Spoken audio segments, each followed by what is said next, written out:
काम हो गया। ये वाली कहाँ लगाना है?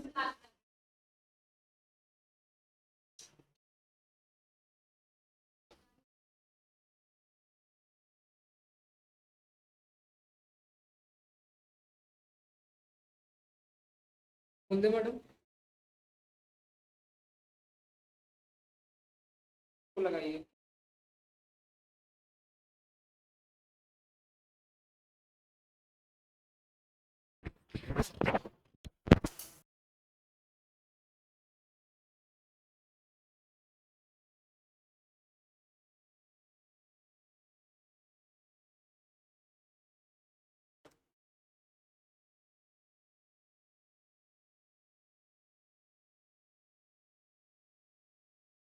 पिन दीजिए।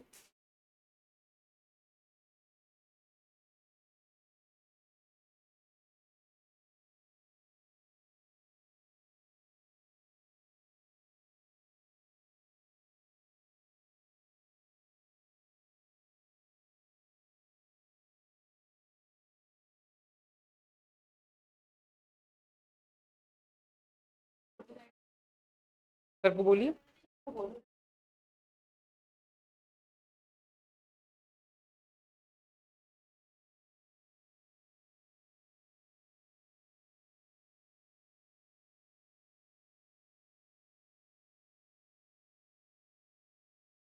क्या नाम है आपका? बताइए मुझे, क्या नाम है? क्या? उमरा। ओके। आप लोग बात मत कीजिए प्लीज क्लास में आप। ठीक है। ऑलराइट, स्टार्ट करते हैं क्लास।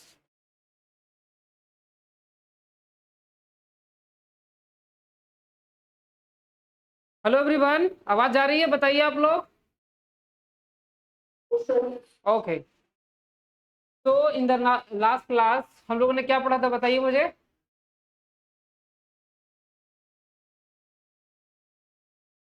एटॉमिक का स्ट्रक्चर पढ़ रहे थे ना? हाइड्रोजन स्पेक्ट्रम में क्या करवाया था, बताइए आप लोग, बोलिए। बोर मॉडल हो गया था पूरी तरह से? कंप्लीट हो गया था बोर मॉडल? हाँ या नहीं? ओके, चलिए। गाइस जो न्यू है यहाँ पे थोड़ा समझिएगा आप लोग। बेसिकली हम लोग जो पढ़ रहे हैं वो एटॉमिक का स्ट्रक्चर पढ़ रहे हैं, राइट? एटॉमिक का स्ट्रक्चर, और ये कंप्लीट हो जाएगा आज। ऑलराइट गाइस, एटॉमिक का स्ट्रक्चर। एटॉमिक स्ट्रक्चर में अभी तक हम लोगों ने पढ़ रखा है क्या क्या, देखिए थोड़ा सा समझिए। पहला हम लोगों ने पढ़ा है डिस्कवरी ऑफ सब एटॉमिक पार्टिकल्स। ओके। सेकेंड, उसके बाद हम लोगों ने क्या पढ़ा था, डिफरेंट, हम लोग इसमें भी तीन पढ़े थे, इलेक्ट्रॉन प्रोटॉन न्यूट्रॉन के बारे में डिस्कवर देखा था हम लोगों ने। सेकेंड पढ़ा था हम लोगों ने क्या, structure of atomic models. Atomic models, इसमें हम लोग पढ़े थे दो, तीन पढ़ चुके हैं हम लोग। जे थॉमसन मॉडल, उसके बाद हम लोगों ने क्या पढ़ा है, रदरफोर्ड मॉडल, फोर्ड मॉडल, और क्या पढ़ा है हम लोगों ने, बोर मॉडल। ठीक है, इसी में हम लोग देखे थे। इसके अलावा कुछ और बेसिक चीज देखे थे, atomic number, atomic mass number, isotopes, isotone, isobars, सब देख चुके थे हम लोग, एसो इलेक्ट्रॉन्स। ठीक है। आज को हम लोग जो पढ़ने जा रहे हैं, ठीक है गाइस, वो क्या पढ़ने जा रहे हैं, quantum number and then electronic configuration. याद रहेगा? ठीक है। तो ये सारे अभी हम लोग आज ये जो एटॉमिक स्ट्रक्चर है ये कंप्लीट हो जाएगा। उमरा समझ में आ रहा है आपको चीजें? थोड़ा बहुत आइडिया ही होगा एटॉमिक स्ट्रक्चर के बारे में। ऑलराइट, चलिए देखते हैं।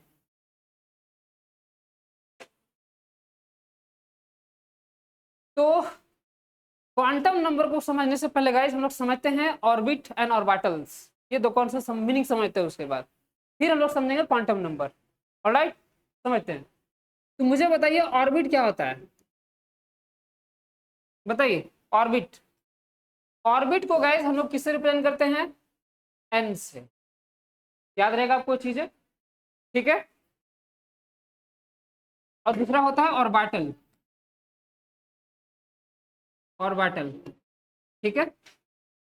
तो ऑर्बिट एंड ऑर्बिटल, इसको मीनिंग को समझते हैं गाइस।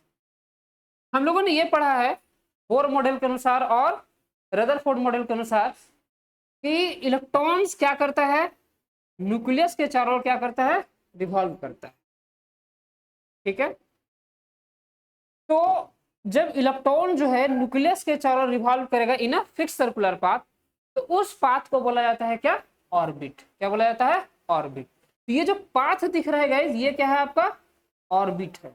याद रहेगा आपको चीजें, याद रहेगा। देखिए अब समझते हैं ऑर्बिटल्स क्या होता है। मतलब सिंपल याद रखिएगा, ऑर्बिट जो है न्यूक्लियस के चारों ओर एक सर्कुलर पाथ होता है, फिक्स पाथ होता है, जिसमें क्या करता है, इलेक्ट्रॉन रिवॉल्व करता है। यस या नो? याद रहेगा आपको चीजें। जबकि यहाँ पे समझिए मेन है हमको ऑर्बिटल समझना, ठीक है गाइस।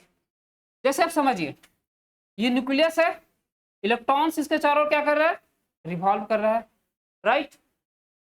तो ये जो पाथ बना है ये क्या है, ऑर्बिट है, ठीक है।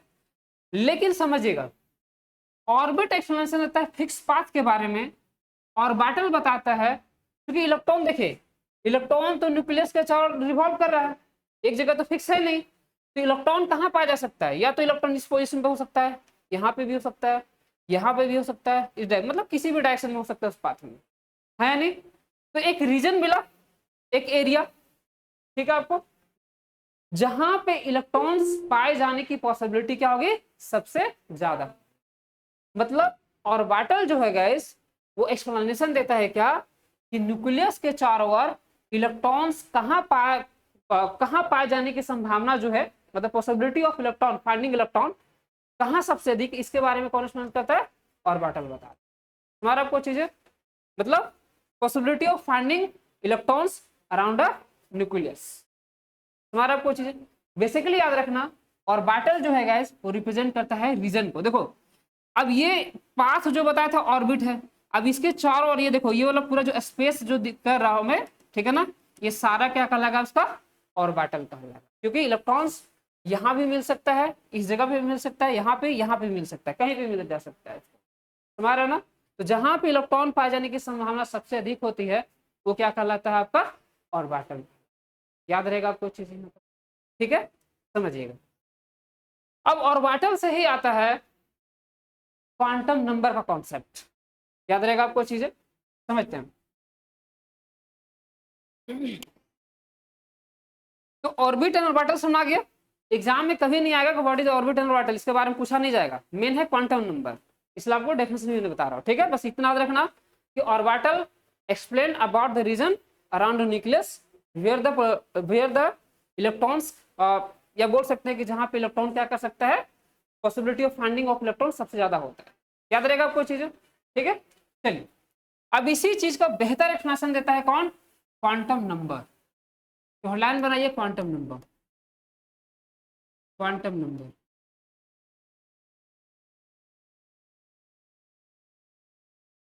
क्वांटम नंबर, ठीक है, समझिए। देखिए क्वांटम नंबर का एग्जैक्ट डेफिनेशन मिलता नहीं है, ठीक है। सिंपल सा याद रखना, जैसे ही बताया मैंने कि इलेक्ट्रॉन्स, ये न्यूक्लियस है, इलेक्ट्रॉन्स इसको चारों क्या कर रहा है, रिवॉल्व कर रहा है, ठीक है, आपको याद रहेगा।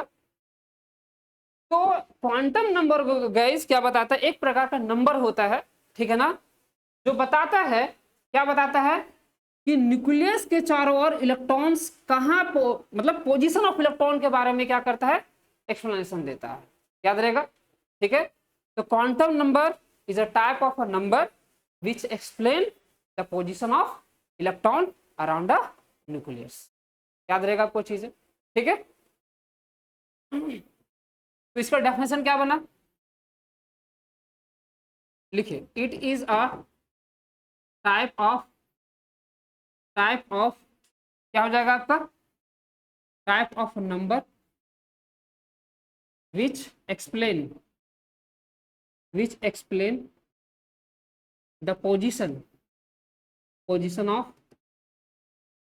Of electron around the nucleus, around the nucleus, around the nucleus.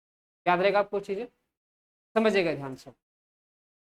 देखिए, तो ये पोजीशन ऑफ इलेक्ट्रॉन्स के बारे में बताता है। अब मुझे बताइए, ये तो बता दिया कि इलेक्ट्रॉन जो होगा क्या करेगा, न्यूक्लियस के चारों रिवॉल्व करेगा। ये यहाँ पे भी मिल सकता है, यहाँ पे भी मिल सकता है, मतलब किसी भी जगह पे मिल सकता है। लेकिन एग्जैक्टली कहाँ मिलेगा वो हम लोग पढ़ेंगे अभी। क्वांटम नंबर में भी 4 टाइप्स होंगे, ठीक है। तो वो एक्सप्लेनेशन क्या देगा आपका कि इलेक्ट्रॉन्स एग्जैक्टली कहाँ पाया जाएगा न्यूक्लियस के चारों, उसके बारे में बताएगा। हमारा कोई चीज है, जैसे इसको समझिए, अगर एग्जाम्पल देना चाहे, जैसे मान लो कोई इंसान जो है यूएसए में रहता है, ठीक है, मान लेते हैं कोई यूएसए में रहता है। अब उससे पूछा जाता है आप कहाँ से हो, तो क्या बताएगा वो सबसे पहले, इंडिया से है, हाँ या नहीं। फिर अगर वो पूछ दे कि इंडिया में कहाँ से हो, क्या बोलेगा, लेट से यूपी से है, ठीक है, तो यूपी स्टेट हो गया आपका। फिर अगर पूछे यूपी से कहाँ से हो, तो क्या बताएगा आपका, किस डिस्ट्रिक्ट से हो, है ना। तो मान लो आपको लखनऊ से मान लेता है, ठीक है। फिर बोलेगा कि लखनऊ में अब कहाँ से हो, ठीक है, किस मोहल्ले, जो भी उसका मोहल्ला होगा तुम्हारा। तो इस तरह का कुछ इन्फॉर्मेशन देगा कौन, क्वांटम नंबर। तुम्हारे एग्जैक्ट पोजीशन के बारे में बताता है कौन, क्वांटम नंबर। अभी बताऊंगा कैसे आता है तुम्हारा कोई चीज है। अब इसके भी 4 टाइप्स होते हैं गाइस, सबको समझ में आ रहा है, रिप्लाई कीजिए आप लोग, यस है नो, ऑलराइट। चलिए देखिए समझते हैं। अब इसके 4 टाइप्स होते हैं गाइस। पहला क्या होता है, principal quantum number, principal quantum number.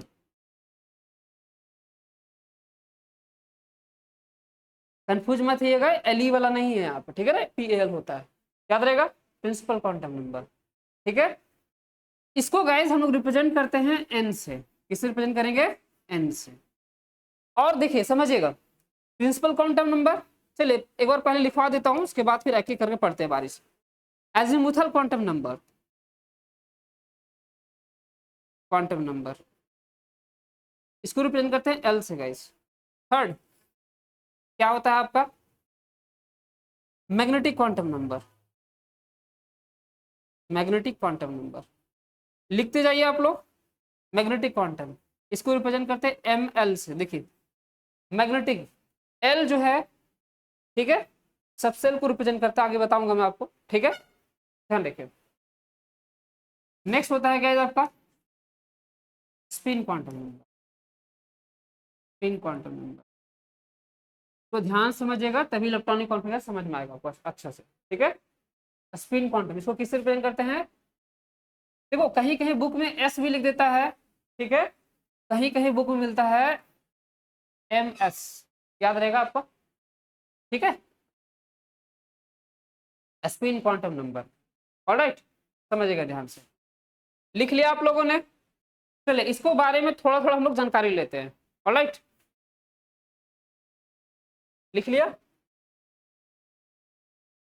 Now देखिए, प्रिंसिपल क्वांटम नंबर,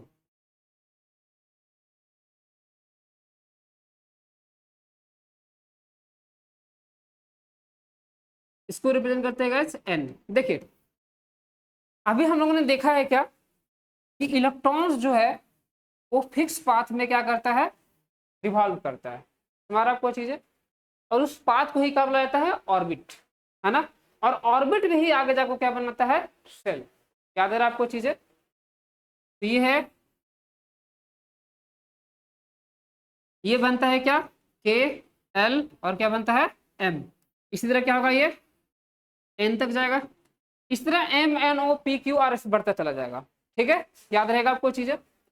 और ध्यान रखिएगा फर्स्ट ऑर्बिट का वैल्यू कितना लेते हैं हम लोग, 1 लेते हैं। ये कितना होता है, 2 होता है। ये कितना होता है गाइस, 3 होता है। और ये कितना होगा आपका, N = 4 होता है, याद रहेगा आपको चीजें, समझिएगा। तो प्रिंसिपल क्वांटम नंबर है गाइस, ये बताता है किसके बारे में, एनर्जी ऑफ सेल के बारे में, मेन सेल, है ना, या इट एक्सप्लेन लिखो, it explain the energy of main shell, ठीक है, मेन सेल, याद रहेगा आपको चीजें, ठीक है। इसका मतलब क्या क्या होगा आपका, इसका मतलब होगा सेल जो होगा कौन कौन सा होगा बताइए, सेल जो लेंगे हम लोग K L M N O and so on, ठीक है, आपको याद रहेगा। तो मेन एनर्जी के बारे में कौन इंफॉर्मेशन देता है आपका, दैट इज समझिएगा सेल हो गया या ऑर्बिट हो गया, ठीक है ना, इसके बारे में इंफॉर्मेशन कौन देगा आपका, प्रिंसिपल क्वांटम नंबर देगा, ठीक है, आपको याद रहेगा। समझिए अब एनर्जी कैसे निकालेंगे बताइए मुझे, तो एनर्जी निकालने का तरीका ये है, En is equal to 1311.18 divide by n square. देखो ये मैं डायरेक्ट फॉर्मूला लिख रहा हूं, इसका प्रूफ होता है, ठीक है, जैसे यहाँ पे जेड ई सारा कुछ आएगा, ठीक है, प्लैंक्स कांस्टेंट भी आता है, अटॉमिक नंबर भी आता है, ठीक है, आपको याद रहेगा, लेकिन वो सारे क्या होते हैं आपके, वो एक कांस्टेंट होते, तो कांस्टेंट को जब सॉल्व करोगे कितना आएगा 1311.18 आएगा, ठीक है, डिवाइड बाय एन स्क्वायर। अब एन क्या है यहाँ पे, एन जो है वो रिप्रेजेंट करता है सेल को, किसको रिप्रेजेंट करता है, सेल को, ऑर्बिट को। हमारा आपको चीज है, जैसे अगर कहीं बोला जाए कि एन इज इक्वल टू कितना हो 1 हो, मतलब देखो यहाँ देखो राइट साइड देखो, अगर बोला जाए के सेल मतलब कौन सा सेल बताइए, कौन सा, एन इज इक्वल टू कितना, एन इज इक्वल टू 1, हमारा आपको चीज है, उस केस में एनर्जी कितना निकल जाएगा इसका, एन इज इक्वल टू कितना हो जाएगा 1311.18 डिवाइड बाय 1, मतलब कितना आ जाएगा 1311.18, यही क्या है इसका आंसर। हमारा आपको चीज है, सीख गया मैंने कैसे निकाला एनर्जी, ठीक है, यहाँ तक कोई दिक्कत। तो मेनली याद रखना है कि प्रिंसिपल क्वांटम नंबर जो है क्या एक्सप्लेनेशन करता है, सेल के बारे में एक्सप्लेनेशन देता है।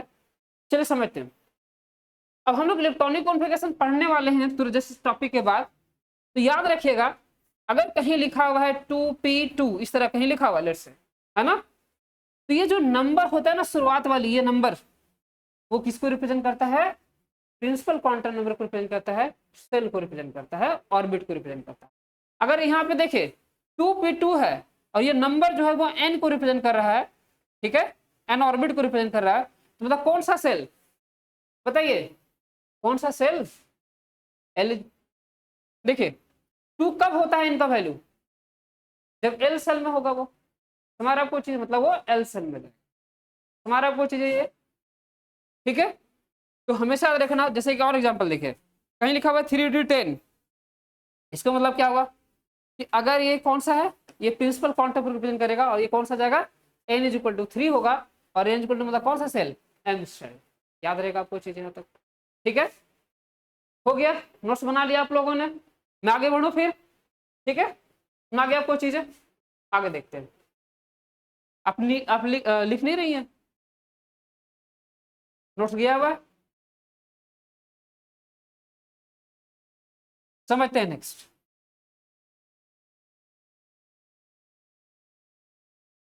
चलिए देखिए नेक्स्ट, अब हम लोग समझते हैं क्या, azimuthal quantum number, quantum number, azimuthal quantum number, ठीक है, इसको गाइस हम लोग रिप्रेजेंट करते हैं एल से, याद रहेगा, ठीक है। अब समझिए क्या बोलता है azimuthal quantum number, basically guys देखिए एक इलेक्ट्रॉन रिवॉल्व कर रहा है न्यूक्लियस के चारों ओर, तो उस वो ऑर्बिट क्या कहलाएगा आपका, सेल कहलाएगा।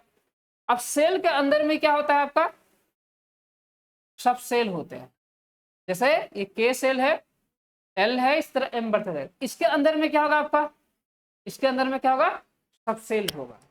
तुम्हारा आपको चीज है, जैसे भी बताया था ना कि अगर लेट्स आप यूएसए में हो तो आप पूछा जाएगा किस कंट्री में हो, तो वो क्या कहलाएगा, जो जिस कंट्री का नाम बता वो कहलाएगा प्रिंसिपल क्वांटम नंबर। तुम्हारा आपको चीज है, तो मेन आइडिया दे दे कि आप यहाँ पे रह रहे हो, इस जगह से आप आए हो, ठीक है, आगे ध्यान दो। अब हम लोग को पढ़ना है gas azimuthal quantum number, that is L, है ना, सब एल जो रिप्रेजेंट करेगा सब सेल, तो लिखो ये इट एक्सप्लेन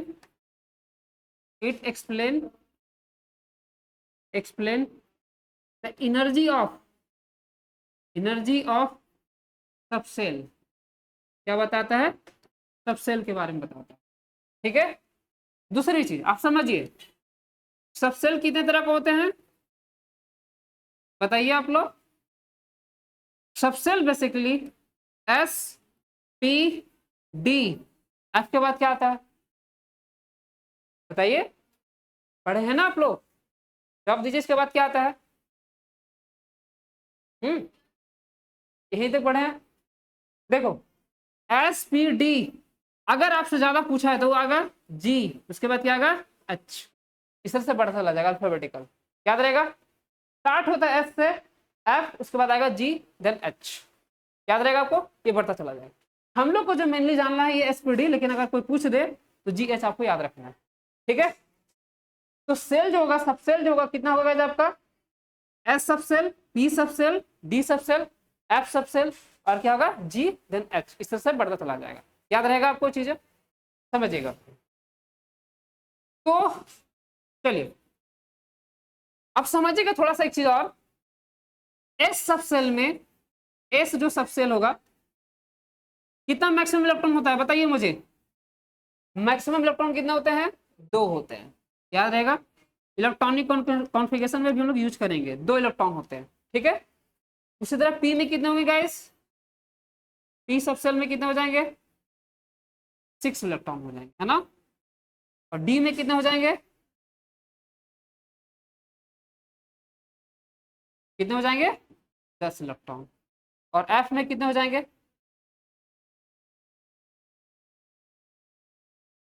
हो जाएंगे 14। याद रहेगा आपको चीजें, ठीक है। तो याद रखिएगा, अगर जी में पूछ दे तो फॉर्मूला याद रखना 2n², ठीक है, वो निकल जाएगा जी का भी। ऑलराइट, 2n² अगर फॉर्मूला को याद है तो किसी का भी सब सेल का इलेक्ट्रॉन निकाल सकते हैं।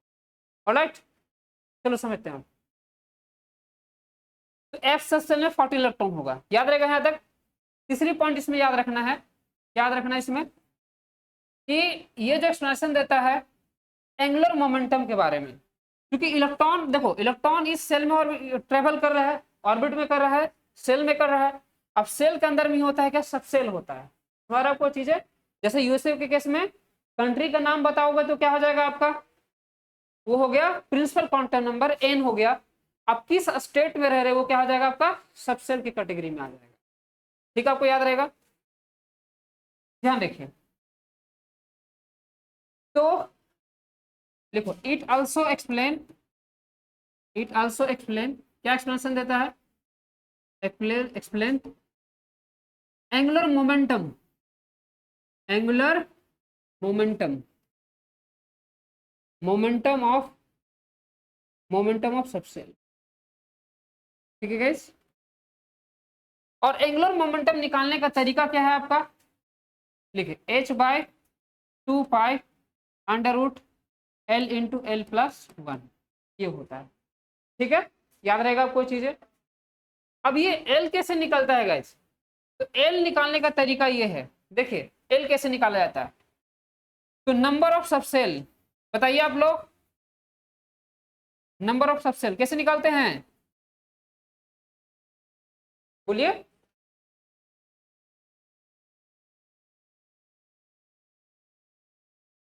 नहीं,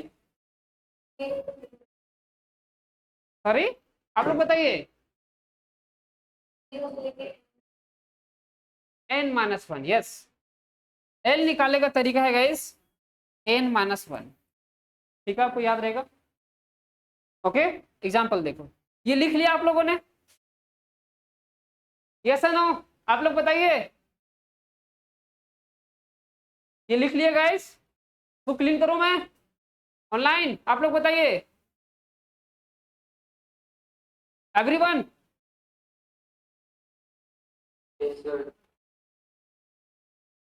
ऑलराइट, चलिए देखो,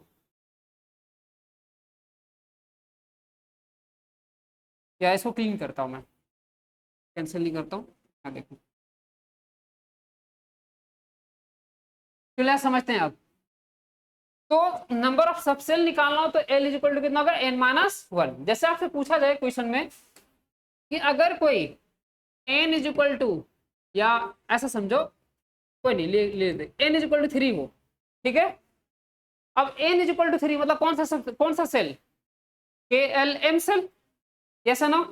पूछा जाएगा कि m सेल में कितने सब सेल है, ऑलराइट। कैसे निकालेंगे, दैट इज हमको l निकालना है, n माइनस 1 कितना हो जाएगा, 3 माइनस कितना हो जाएगा 1, दैट इज कितना आ गया 2।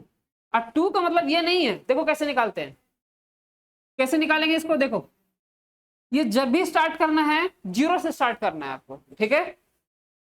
तो कुछ इंटीजर वाला याद रखना 0, ठीक है ना आपको। तो 0 हो गया आपका 1, देन क्या आएगा 2, याद रहेगा आपको चीजें, क्योंकि 2 तभी तो आएगा ना पहले जब 0 और 1 आएगा, ऑलराइट, आपको याद रहेगा, ठीक है। तो समझिएगा, तो पूछा जाए इसमें कितने सब सेल होंगे, तो बताना है कितने सब सेल होंगे, इसमें 3 सब सेल होंगे, कौन कौन सा, 1 2 3, 3 सब सेल हुए, मतलब n सेल में, मतलब n इज इक्वल टू जब 3 होगा मतलब m सेल होगा, तो उसमें सब सेल की संख्या कितनी होगी, 3 होगी, याद रहेगा आपको चीजें। अब कौन से वो समझते हैं, इसका नाम भी होता है, ठीक है, वो निकालते हैं। देखिए हमेशा याद रखना, जब s, देखो l is equal to 0 value हो तो होता है s, ठीक है, s सब सेल में आता है, ठीक है। l इज इक्वल टू कितना हो 1 हो तो क्या होता है p में आता है, l इज इक्वल टू 2 हो तो क्या होगा d में आएगा, और a इज इक्वल टू कितना हो आपका 3 हो तो क्या हो जाएगा f में होगा, याद रहेगा आपको चीजें। तो बताओ अगर आपसे पूछा जाए कि यहाँ पे कौन कौन सा सबसेल प्रेजेंट है, तो बताइए, हम लोगों ने तो बता दिया कि 3 सबसेल होंगे, लेकिन कौन सा उसका नाम बताइए, तो क्या होगा बताइए। देखो हाँ देखिए यहाँ पे क्या है, n इज इक्वल टू 3 है, सबसे पहले लिखेंगे 3, ऑलराइट। और पहला मेरे पास क्या रखा है बताइए, तो 0, 0 किसको रिप्रेजेंट कर रहा है, s को, तो क्या आ जाएगा 3s, याद रहेगा आपको चीजें। उसके बाद एक और भी तो है मेरे पास, 2 और है, तो फिर लिखो 3, और कौन सा होगा आपका S1 किसको रिप्रेजेंट करता है, P को, P कर दिया मैंने, ठीक है।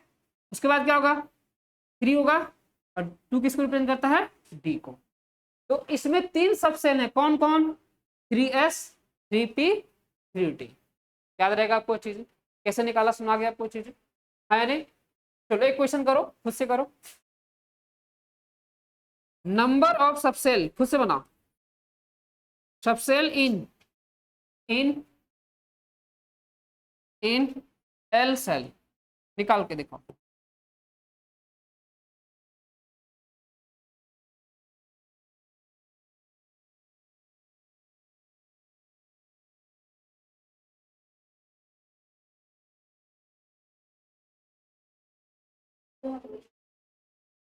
क्या आया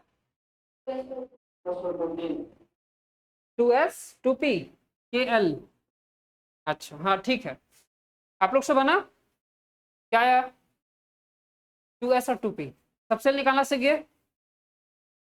अगर मान लो पूछा जाए इसी क्वेश्चन में पलट दे, क्वेश्चन क्या पलट दे कि n इज इक्वल टू 3, देखो या नंबर ऑफ सबसेल हो गया, एल सेल में बताना आपको, साथ में पूछा जाए कि एंगुलर मोमेंटम भी फाइंड कीजिए, एंगुलर मोमेंटम क्या बताओगे, कैसे निकालोगे, एल का वैल्यू कितना आ जाएगा बताइए, n माइनस 1 मतलब 3 माइनस 1 मतलब कितना आ गया 2 आ गया, है नहीं। अच्छा ये l है ना, 2 माइनस 1, 2 माइनस मतलब कितना आ गया 1 आ गया, ठीक है। तो l का वैल्यू मेरे पास 1 आ गया, तो क्या करेंगे इस फॉर्मूला में पुट कर देंगे, ठीक है। तो आपका वैल्यू h क्या है, प्लैंक्स कांस्टेंट, ठीक है, आपको याद रहेगा क्या होता है वैल्यू प्लैंक्स कांस्टेंट का, कौन बताएगा जी, बताइए आप लोग।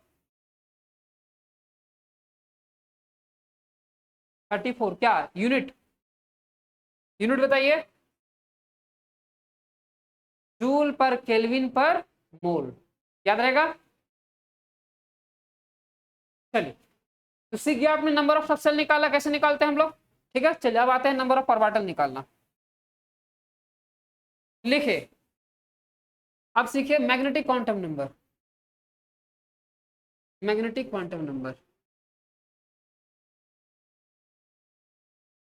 क्वांटम नंबर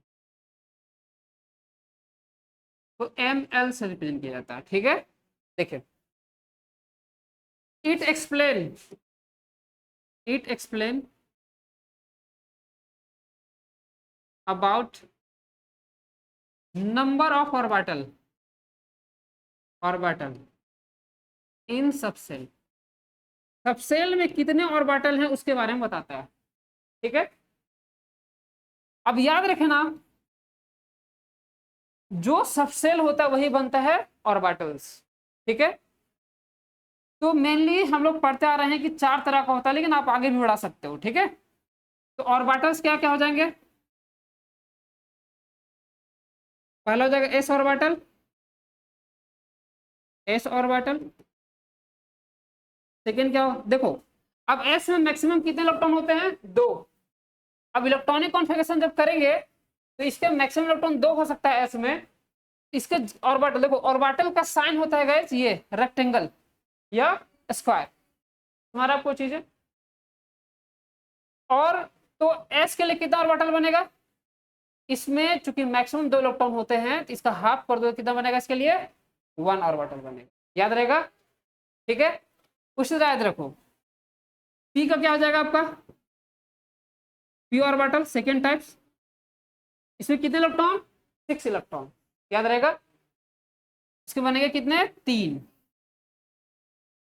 ठीक है, और देखो इन 3 ऑर्बिटल का नाम कौन बताएगा? जैसे यहाँ देखो ये एस है, जैसे मान लेता है 1s, तो ये इसका नाम 1s ही हो जाएगा। अगर इसे 2s है तो क्या हो जाएगा? 2s ही हो जाएगा इसका नाम। ठीक है, आगे बताओ इस तीनों का नाम कौन बताएगा जी?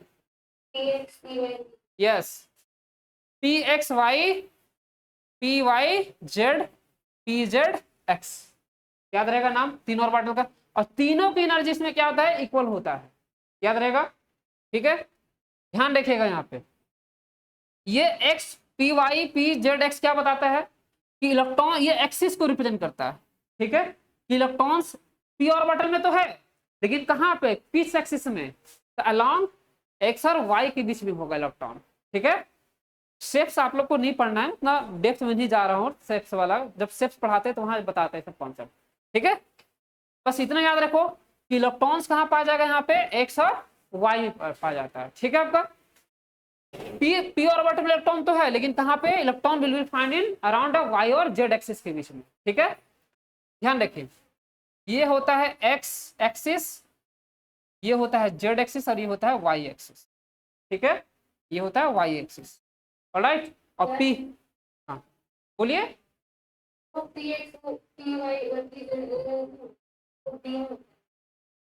फिर से बोलिए, क्या बोल रहे हैं? पहले वाला नहीं गाइस, नहीं गाइस, पी एक्स, अच्छा आप इसकी बात कर रहे हो? नहीं नहीं, ये सही है, P X Y, P Y Z, P Z X. ठीक है, एक सेकेंड, एक मिनट। अच्छा आप बोल रहे हैं P X, P Y, P Z, P Z X. नहीं नहीं, सही बोल रही है ये गाइस। एक मिनट, कंफ्यूजन हो रहा है, नाम इसका याद रखना, ये होगा पी एक्स होगा वो डी में आता है। ठीक है, पी वाई होगा और ये क्या होगा आपका? पी जेड होगा। सही बोल रही है। ठीक है, याद रहेगा, मतलब इलेक्ट्रॉन जो कहाँ पाया जाएगा आपका? Along the x axis. ठीक है, कहाँ पाया जाएगा? ये वाई एक्सिस। ठीक है, और ये कहाँ पाया जाएगा? Z axis. याद रहेगा आपको चीजें, ये 3 ऑर्बिटल का नाम याद रखिएगा। ठीक है, आगे देखो उसके बाद क्या होगा आपका? sp-d, D orbital, D orbital, D में मैक्सिमम इलेक्ट्रॉन कितना? 10, उसका हाफ करने कितना बनेगा? 5। अरे 10 इलेक्ट्रॉन्स होंगे, हाँ 10 इलेक्ट्रॉन्स होंगे, हाफ करने कितना? सुनाई दे, ध्यान से सुनो। ठीक है, चलो यहाँ देखो 10 इलेक्ट्रॉन होंगे, इसमें कितना ऑर्बिटल बनेगा? इसका 5 ऑर्बिटल बनेगा। ठीक है, ऑलराइट, याद रहेगा 1 2 3 4, एक और कितना बच गया? 5। ठीक है, चलो अब ध्यान दो, नाम बताइए इसका क्या हो जाएगा?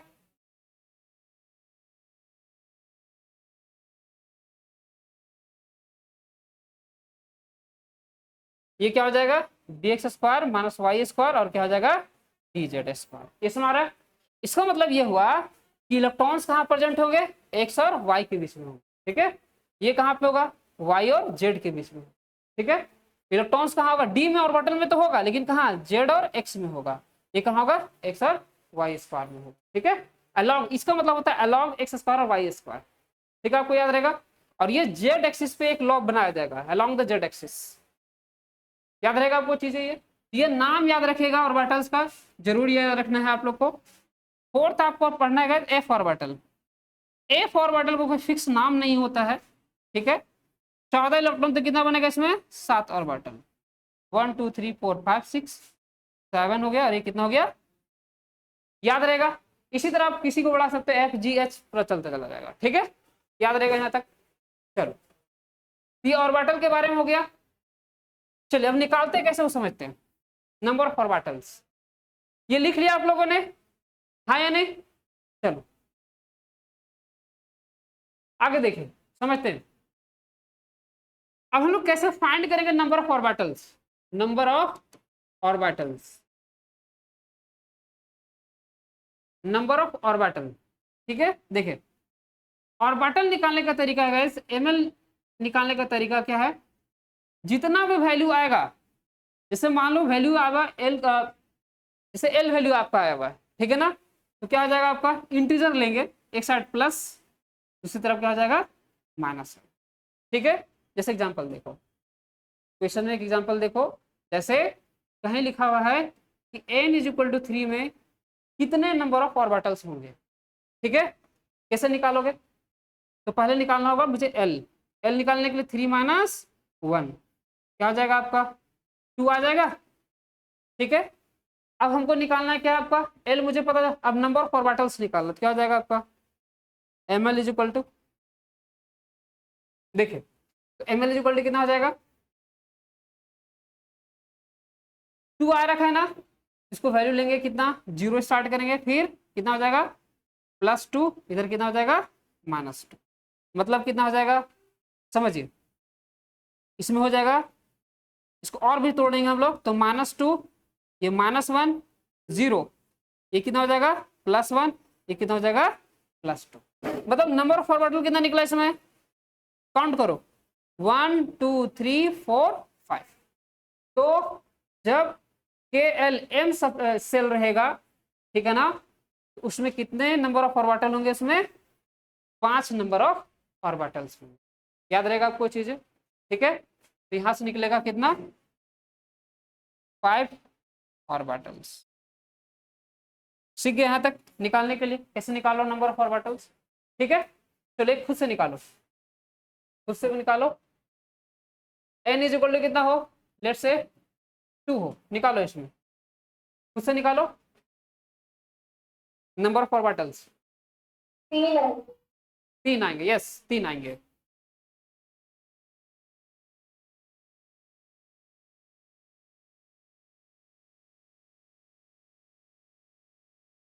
सबको समझ में आ रहा है गाइस, बताइए आप लोग, हाँ या नहीं, रिप्लाई कीजिए आप लोग। ऑलराइट,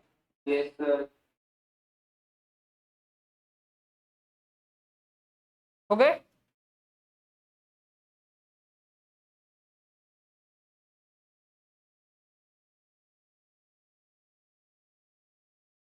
सबका आ गया, कितना आ गया, उमरा आपको समझ में आ रहा है, नींद आ रही है, समझ में आ रहा है कि नहीं आ रहा, ऑलराइट चलो, तो इसका गाइस n कितना होगा, l निकल जाएगा, l is equal to n-1, तो 2 - 1 दैट इज कितना हो जाएगा, 1, M L is equal to कितना होगा, नंबर ऑफ ऑर्बिटल कितना होगा, 0 1, और इधर होगा -1। ठीक है, तो 3 आ जाएंगे, याद रहेगा। ठीक है, चलिए अब आते हैं स्पिन क्वांटम नंबर, लिखिए spin quantum number, quantum number,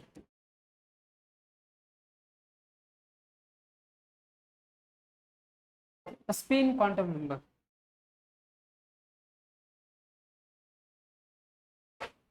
समझते हैं स्पिन को गाइस ms से रिप्रेजेंट किया जाता है।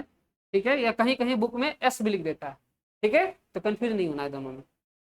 Spin quantum number guys basically explanation देता है orientation, orientation of electron, orientation का मतलब है डायरेक्शन से है, डायरेक्शन ऑफ इलेक्ट्रॉन के बारे में बताता है ये, ठीक है, ओरिएंटेशन ऑफ इलेक्ट्रॉन, याद रहेगा आपको चीज, ठीक है, ओरिएंटेशन ऑफ इलेक्ट्रॉन, यस, चलिए समझिएगा। अब यहां देखिए, इसमें बस दो ही याद रखना है कि इलेक्ट्रॉन का डायरेक्शन जो होगा कैसा हो सकता है आपका, दो हो सकते हैं, क्लॉकवाइज, दूसरा एंटी क्लॉकवाइज, ठीक है, क्लॉकवाइज, दूसरा क्या होता है, एंटी क्लॉकवाइज,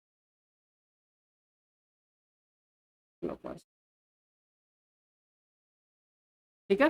देखो ये कैसे निकलता है, क्योंकि एक और बात अभी पढ़ेंगे हम लोग, ठीक है, पॉली एक्सक्लूजन प्रिंसिपल, ठीक है, उसमें बताया जाएगा कि एक ऑर्बिटल में मैक्सिमम कितने इलेक्ट्रॉन हो सकते हैं, दो हो सकते हैं, ठीक है ना, एक होगा किसमें क्लॉकवाइज, दूसरा क्या होगा एंटी क्लॉकवाइज, अपोजिट स्पिन में होता है, ठीक है, इसलिए किसी भी ऑर्बिटल में दो ही पॉसिबल है इलेक्ट्रॉन का डायरेक्शन, या तो क्लॉकवाइज, दूसरा क्या हो सकता है एंटी क्लॉकवाइज, ठीक है, आपको याद रहेगा। क्लॉकवाइज वैल्यू के लिए हमेशा कितना लेना है, +12, ठीक है, और इसके लिए कितना हो जाएगा आपका -12, याद रहेगा, ठीक है। इसके बाद एक चीज और एक्सप्लेनेशन करता है ये, एंगुलर मोमेंटम के बारे में बताता है, क्या बताता है, angular momentum, angular momentum of किसके बारे में, तो एंगुलर मोमेंटम बताएगा ये इलेक्ट्रॉन, ठीक है, ठीक है, ऑर्बिटल में है अपोजिट, ये क्लॉकवाइज एंटी क्लॉकवाइज डायरेक्शन में तो है, लेकिन कितनी उसकी मोमेंटम है, कितना वो रिवॉल्व कर पा रहा है ना, उसकी अगर मोमेंटम फाइंड आउट करना हो तो हम लोग निकाल के यूज करते हैं किसका, आपका स्पिन क्वांटम नंबर, ठीक है, और इसका फॉर्मूला क्या होता है, h/2π√s/s+1 होता है, ठीक है, याद रहेगा आपको चीजें। ये था आपका क्या, क्वांटम नंबर के बारे में जानकारी, ठीक है, आपको याद रहेगा। एक क्वेश्चन दे रहा हूं, करके दिखाओ।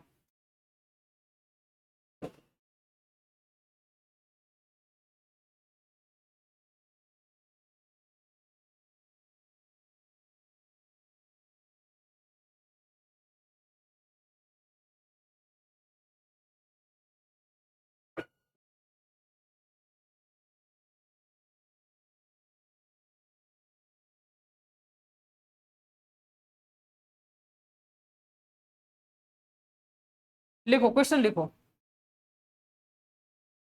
अच्छा एक चीज और समझिए थोड़ा सा, जो समझाना चाह रहा हूं मैं, जैसे कहीं लिखा हुआ है 3p3, ठीक है, ऐसे कहीं लिखा हुआ है, लेट से लिखा हुआ है, ठीक है ना, तो ये क्या बताएगा आपको, बताइए,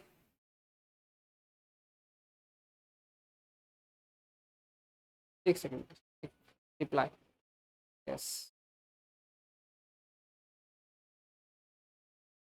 चलिए देखिए, अगर कहीं क्वेश्चन लिखा हुआ है 3p3, तो ये क्या एक्सप्लेनेशन देगा बताइए, तो ये वाली पोर्शन, ये 3 जो रिप्रेजेंट करेगा principal quantum number, that is n को, ठीक है, आप याद रहेगा, principal quantum number, principal quantum number that is n, that is shell को रिप्रेजेंट करता है, ठीक है, आपको याद रहेगा, ये किसको रिप्रेजेंट करेगा, इलेक्ट्रॉन को, ठीक है, याद रहेगा। ये क्या है आपका p जो है वो किसको रिप्रेजेंट कर रहा है, सब सेल को, दैट इज l को, है ना, याद रहेगा। अब ध्यान समझिए, ये पूरा जो आ रहा है, ये 3p जो पूरा दिख रहा है आपको अंदर का, ये किसको रिप्रेजेंट करता है, ऑर्बिटल को, ठीक है, दैट इज ml को, याद रहेगा आपको चीजें, कैसे निकाल दिया मैंने इस चीज को, ठीक है। तो अगर मान लो कहीं लिखा हुआ है 4, चलो 4s2 लिखा हुआ कहीं, जैसे, तो बताओ इसमें कौन सा सेल होगा, 4 सेल होगा, दैट इज फोर्थ ऑर्बिट में इलेक्ट्रॉन होगा, ठीक है, सब सेल कौन सा होगा, s होगा, नंबर ऑफ इलेक्ट्रॉन कौन सा होगा, 2 होगा, नंबर ऑफ ऑर्बिटल कौन होगा, 4s, हमारा आपको चीज है, कैसे निकाल दिया मैंने, ठीक है, ओके, चल आगे समझते हैं। अब एक क्वेश्चन करो,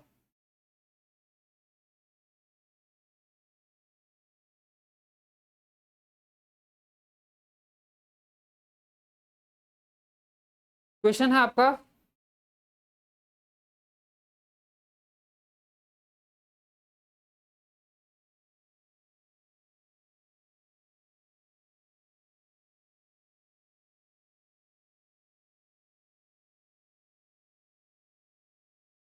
लिखो, क्वेश्चन लिखो, यूजिंग एस पी, बात मत कीजिए please, D notation, describe the orbital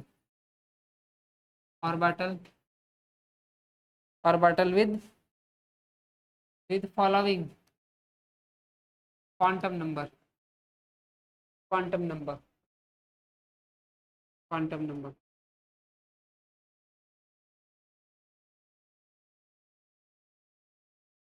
देखो A is equal to first question है आपका, ए कितना है, n is equal to 1, l is equal to 0, b is equal to, b है आपका कितना, सबको एक क्वेश्चन है इसमें, ए बी किया हुआ है ना, ऑप्शन नहीं है, ध्यान रखिएगा, क्वेश्चन है इसमें ए बी सी। ये n is equal to 3, l is equal to 2, c है आपका n is equal to 3, l is equal to 1,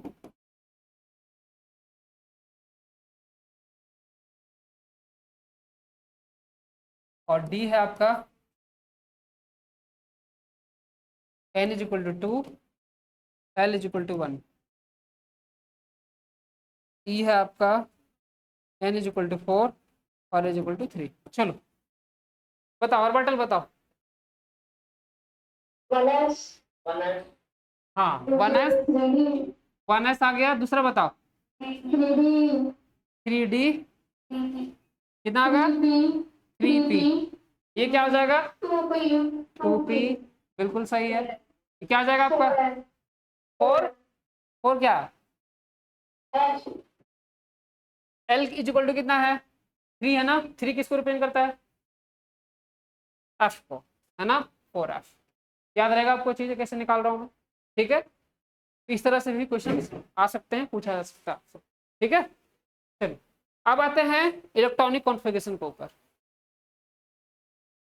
कोई दिक्कत की ना हो क्वांटम नंबर में, कोई इशू अभी तक, बताइए, सबको सुना रहा है,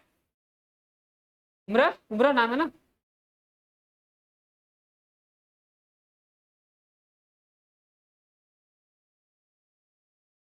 okay, now give the headline electronic configuration,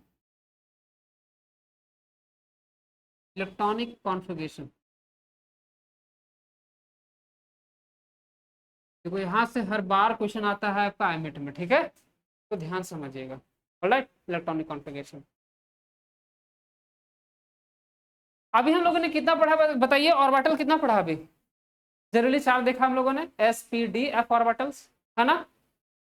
और एक ऑर्बिटल में, चलिए पहले इलेक्ट्रॉनिक कॉन्फ़िगरेशन को मीनिंग समझते हैं, फिर आपको 3 लॉ बताऊंगा, होम्स रूल, पॉलिश कोलिजन, ठीक है, अब बाउ, ऑलराइट, फिर आते हैं इलेक्ट्रॉनिक कॉन्फ़िगरेशन सीखेंगे हम, ठीक है। इसी में हम लोग सीखेंगे कि नंबर ऑफ वैलेंस इलेक्ट्रॉन कैसे निकालते हैं, वैलेंसी कैसे निकालते हैं, ये सारा सीखने वाले हैं, ठीक है, याद रहेगा। चलो समझते हैं आप। तो गाइस समझते हैं इलेक्ट्रॉनिक कॉन्फ़िगरेशन। अभी फिलहाल इतना याद रखो कि एक ऑर्बिटल में कितना होता है, मैक्सिमम 2 इलेक्ट्रॉन्स जा सकते हैं, ठीक है। S P D F orbital है, एस के लिए 1 ऑर्बिटल, एस सबसेल के लिए, पी सबसेल के लिए 3, डी के लिए 5 और एफ के लिए कितना बनता है 7 ऑर्बिटल, ठीक है ना। तो डेफिनेशन क्या होता है गाइस, आगे समझ में आएगा एग्जैक्ट मीनिंग इसका क्या होता है। द डिस्ट्रीब्यूशन ऑफ, लिखो, द डिस्ट्रीब्यूशन ऑफ इलेक्ट्रॉन, ठीक है, इन ऑर्बिटल्स is called या the distribution of electron in orbital is called, चलो कोई नहीं लिखो, is called electronic configuration, electronic configuration ठीक है। तो अभी हम लोग देखें, जैसे s ऑर्बिटल होता है, जैसे 1s हो सकता है, p ऑर्बिटल देखा हम लोगों ने, d ऑर्बिटल देखा, f। इन सारे में इलेक्ट्रॉन को डिस्ट्रीब्यूट करना, इलेक्ट्रॉन देना, है ना, क्या कहलाता है? इलेक्ट्रॉनिक डिस्ट्रीब्यूशन कहलाता है, इलेक्ट्रॉनिक कॉन्फ़िगरेशन कहलाता है। ठीक है ना। अब ये कैसे होता है वो समझेगा भी बाद में। ठीक है, हमारा कोई चीज है। चलिए अब इसमें समझिए, पहले लिखिए, इसमें 2-3 लॉ पहले पढ़ते हैं। देखिए, Pauli exclusion, exclusion principle, principal.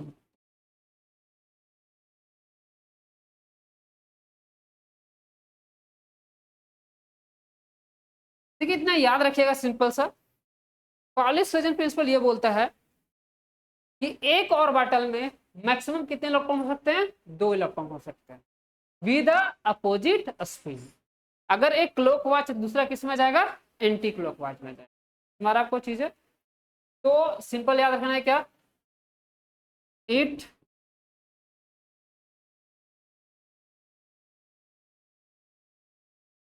Any orbital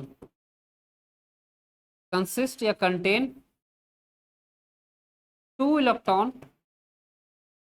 any मतलब 1 से है यहाँ पे, ठीक है ना। Any orbital consist 2 electrons with an opposite spin।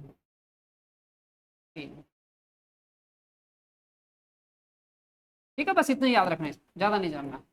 ठीक है, क्या है, जैसे समझो, अभी बताया कि एस ऑर्बिटल के लिए कितना ऑर्बिटल बनता है?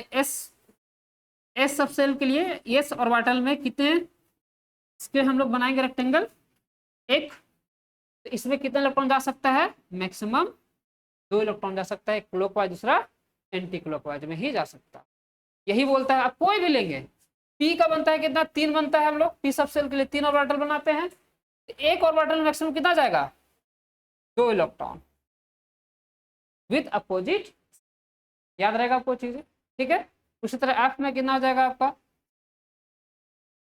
1 2 3 4 डी ना 5। चलो, तो इसमें भी 2 इलेक्ट्रॉन जाएगा, इसमें भी 2 इलेक्ट्रॉन, इसमें भी 2 इलेक्ट्रॉन, इसमें भी 2 इलेक्ट्रॉन विद अपोजिट स्पिन। याद रहेगा आपको चीजें, यही है क्या? Pauli exclusion principal.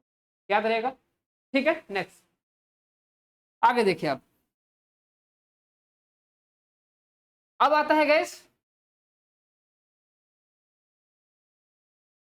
Pauli exclusion, ये तो देख चुके हैं हम लोग। अब लिखो अबाउ प्रिंसिपल, अबाउस प्रिंसिपल। ठीक है, अबाउस प्रिंसिपल। देखिए, अबाउस प्रिंसिपल ये बोलता है कि इलेक्ट्रॉन तो डिस्ट्रीब्यूट होंगे, लेकिन कैसे? इलेक्ट्रॉन डिस्ट्रीब्यूट होंगे increasing order of energy of orbitals. मतलब सिंपल याद रखना है कि जिस ऑर्बिटल की एनर्जी क्या होगी? लोअर होगी, वो पहले फिल होगा, और जिसकी एनर्जी क्या होगी? ज्यादा होगी, वो क्या होगा? बाद में फिल होगा। हमारा आपको चीजें देखिए, लिखेंगे क्या? Orbitals are field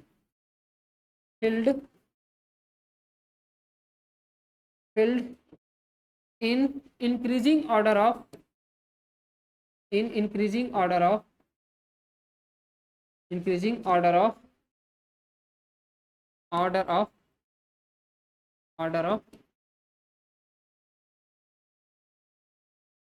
increasing order of. याद रहेगा आपको चीजें। अब ये ऑर्बिटल कैसे निकालते हैं वो हम लोग देखेंगे अभी, है ना। कैसे निकालते हैं समझिए। उसने बताया था, अब लिखिए समझिए, 1s 2s 3s 4s 5s। आप 6s 7s बढ़ा सकते हो, ठीक है। कहां तक जाएगा? अब देखो, s के बाद एक छोड़ देना है, तो स्टार्ट करना है कहां से? s के बाद कौन आता है? p। कौन आता है? p आता है, ठीक है ना। क्या आ जाएगा आपका? 2p 3p 4p, क्या आ जाएगा? 5p। याद रहेगा। अब मैं 2p क्यों नहीं लिया, 1p क्यों नहीं लिया? क्योंकि पॉसिबल ही नहीं है। क्या फर्स्ट सेल में p पॉसिबल है क्या? क्योंकि p किसको रिप्रेजेंट कर रहा है? सब सेल को। अब अगर मान लो फर्स्ट सबसे देखो, ये अगर मैं लिखता हूँ 1, लेट्स से अज्यूम मैंने लिखता 1p, तो n इज इक्वल टू कितना आ गया, 1 आ गया, और l कितना आना चाहिए, p किस पर 1 होना चाहिए, लेकिन यहाँ l निकालेंगे तो क्या होगा, n-1 मतलब कितना आ जाएगा, 1 - 1 मतलब कितना हो गया, 0, 0 हो क्या, 0 तो नहीं आ रहा ना p, l, अरे ये p के लिए 1 आना चाहिए था ना, लेकिन आ कितना रहा है यहाँ पे, 0 आ रहा है, तो ये पॉसिबल ही नहीं है, इसलिए हम लोग नहीं लिखते हैं। हमारा वो चीज है, ध्यान दो। उसके बाद क्या हो जाएगा, एस पी डी हो गया, उसके बाद क्या हो जाएगा 4d 5d, S P D F 4f, तो देगा 5f। ऑलराइट, ध्यान दीजिएगा। तो देखिए एरो समझिएगा, हमको स्टार्ट करना है राइट साइड से, एंड करना है लेफ्ट साइड में, ठीक है। फिर यहां से आएंगे कहाँ पे, फिर से स्टार्ट करेंगे राइट साइड से, फिर कहाँ जाएंगे, लेफ्ट साइड में, फिर जाएंगे, ठीक है, राइट टू लेफ्ट। हमारा आपको चीजें इस तरह से क्या होगा, ये चलता चला जाएगा। ऑलराइट, तो मेरे एनर्जी ऑर्डर क्या निकला ऑर्बिटल का, बताइए। पहला क्या आएगा, 1s आएगा, देन 2s आएगा, 2p, 3s, 3p, 4s, 3d, 4p, और क्या होगा 5s। इसी तरह ये क्या होगा, बढ़ता चला जाएगा। ये दिखा रहा है इंक्रीजिंग ऑर्डर ऑफ एनर्जी का, ठीक है, याद रहेगा आपको चीजें। दूसरी चीज याद रखना है, अगर मान लो क्या लिखा हुआ एस पी डी एफ, इन तीनों में एनर्जी किसकी अधिक, याद रखना है, ये साइन याद रखना है, ठीक है। आपको एफ की एनर्जी क्या होती है, ज्यादा। कहीं लिखा हुआ इस तरह से देखो, कहीं लिखा हुआ 4s, 4s, 4p, 4d, 4f, तीन सब में सबसे ज्यादा एनर्जी किसकी हो जाएगी, 4f की एनर्जी ज्यादा।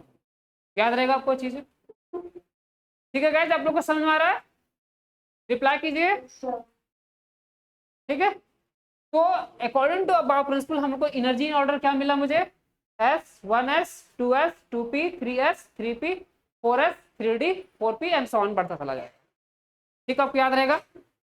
अब यहाँ देखिए, अब हम लोग समझते हैं थोड़ा सा, अब s में कितना इलेक्ट्रॉन हो सकता है मैक्सिमम, तो हम लिखते हैं क्या हो जाएगा 1s2, फिर कितना आ सकता है इसमें 2s2 चूंकि s है, फिर क्या हो जाएगा आपका गाइस 2p, p में कितना हो सकता है 6 इलेक्ट्रॉन, कितना हो जाएगा 2p6, कितना हो जाएगा 3s2, 3p6, क्या हो जाएगा 4s2, कितना हो जाएगा 3d10, और क्या हो जाएगा 4p, कितना हो जाएगा 6, ये बढ़ता चला जाएगा इस तरह। बार आपको चीजें सब कुछ हमारे यहाँ पे कैसे लिख रहा हूँ, ठीक है, चलिए आप समझते हैं, हो गया गाइस।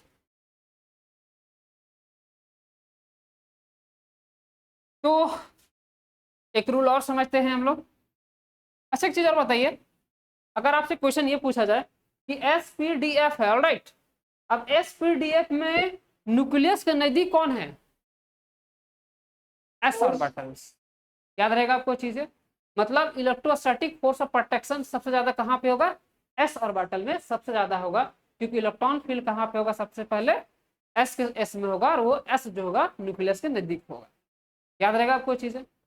अगर इसी क्वेश्चन में उल्टा कर दूं कि रेडियस किसकी अधिक होगी, तो एफ की रेडियस, सबसे एफ की रेडियस क्या होगी, अधिक होगी, कि वो न्यूक्लियस से दूर होगा। हमारा आपको चीजें, ठीक है, आएंगे पीरियोडिसिटी जब पढ़ाएंगे तो वहां समझाएंगे कैसे निकालते हैं, ठीक है, याद रहेगा आपको चीजें। इस चैप्टर के बाद वही करवाना जा रहा है। फिजिकल आपको कंप्लीट है आप लोग का, ठीक है, इनऑर्गेनिक आप कंप्लीट करवाना जा रहा हूँ मैं, राइट। हमारा आपको चीजें, संडे को मेरी क्लास है, तो संडे को क्लास होगी, उसमें से इनऑर्गेनिक ही स्टार्ट करूंगा, periodicity and classification of element and periodicity. हमारा हो सकता है आज ही स्टार्ट हो जाए, आज का आज ही स्टार्ट कर दूंगा मैं, ऑलराइट। फिजिकल का सारा खत्म हो रखा है ऑलमोस्ट, ठीक है, आपका बच गया acid and base, acid and base inorganic का पार्ट है, वो आता है, ऑलराइट, ध्यान रखिएगा, ये लिख लिएगा आप लोग। चलिए अब आते हैं इलेक्ट्रॉनिक कॉन्फ़िगरेशन, लेकिन उससे पहले पढ़ते हैं हम लोग Hund's rule. Hund's rule of maximum multiplicity.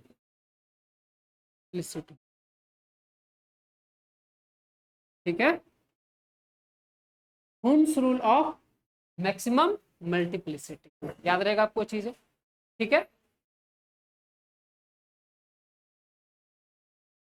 देखिए समझते हैं, चलिए एक एग्जांपल के थ्रू समझाता हूं मैं, समझिए। मान लो कहीं s सबसे लाया है, चलो मान लेते हैं 2s है, तो s के लिए कितना ऑर्बिटल बनता है, एक। मान ले एक और लेते हैं, कहीं आ गया 3p, p के लिए कितना ऑर्बिटल बनता है, 3। ओके, नाउ मान लेते कहीं लिखा हुआ है कितना, 3d, ठीक है, इसके लिए कितना बनेगा, 5। 1 2 3 4 5, ठीक है गाइस, 5 बनेंगे।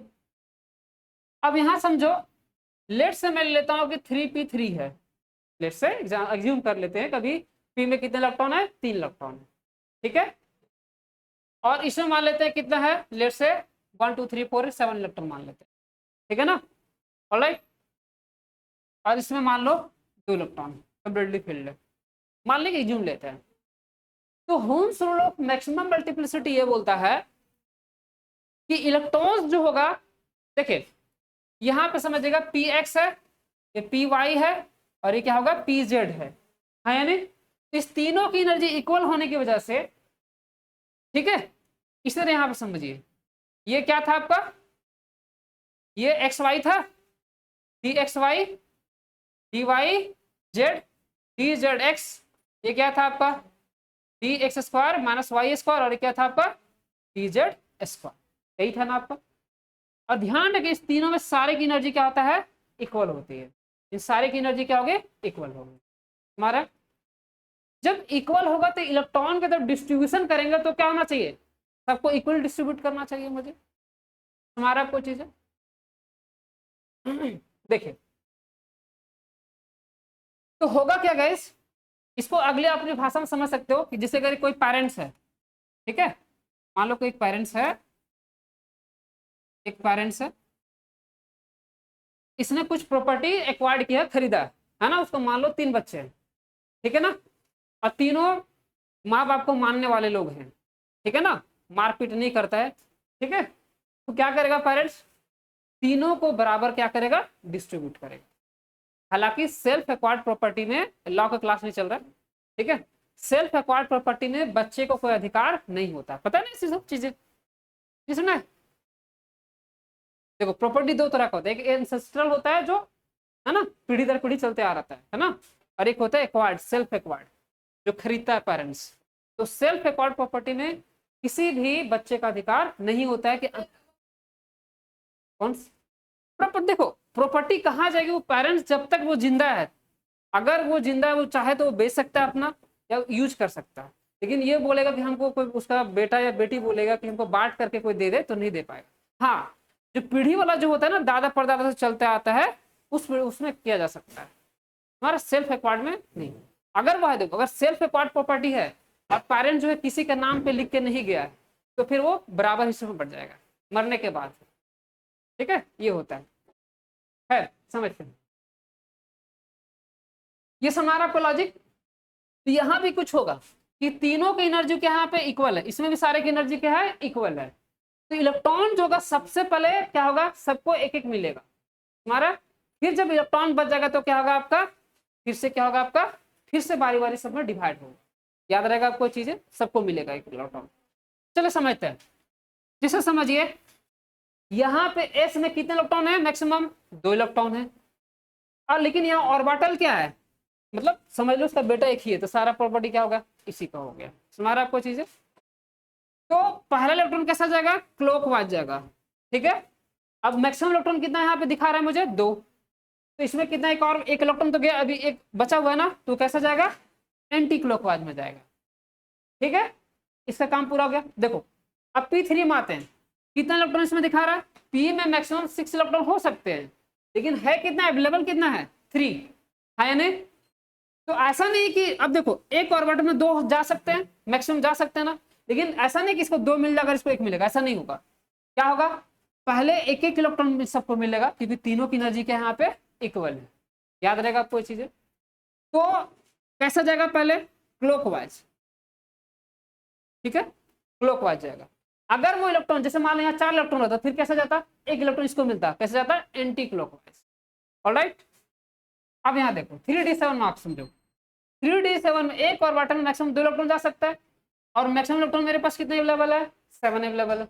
तो पहले एक एक इलेक्ट्रॉन सबको मिलेगा क्लॉकवाइज डायरेक्शन में।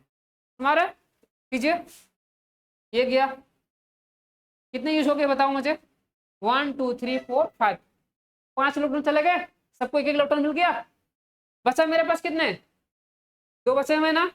अब क्या होगा, फिर से शुरुआत होगा, स्टार्ट होगी शुरू से, और ये कैसा जाएगा, ये एंटी क्लॉकवाइज अपोजिट स्पिन में जाएगा।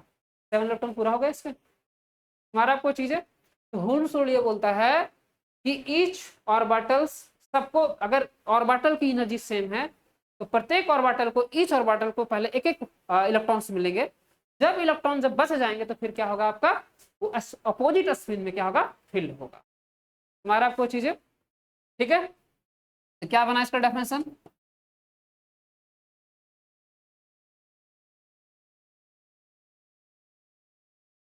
ईच ऑर्बिटल या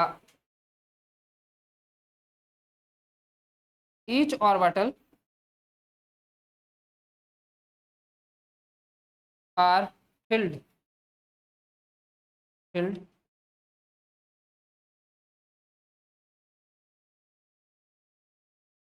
filled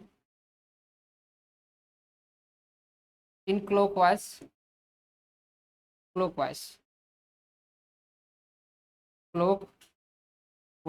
direction and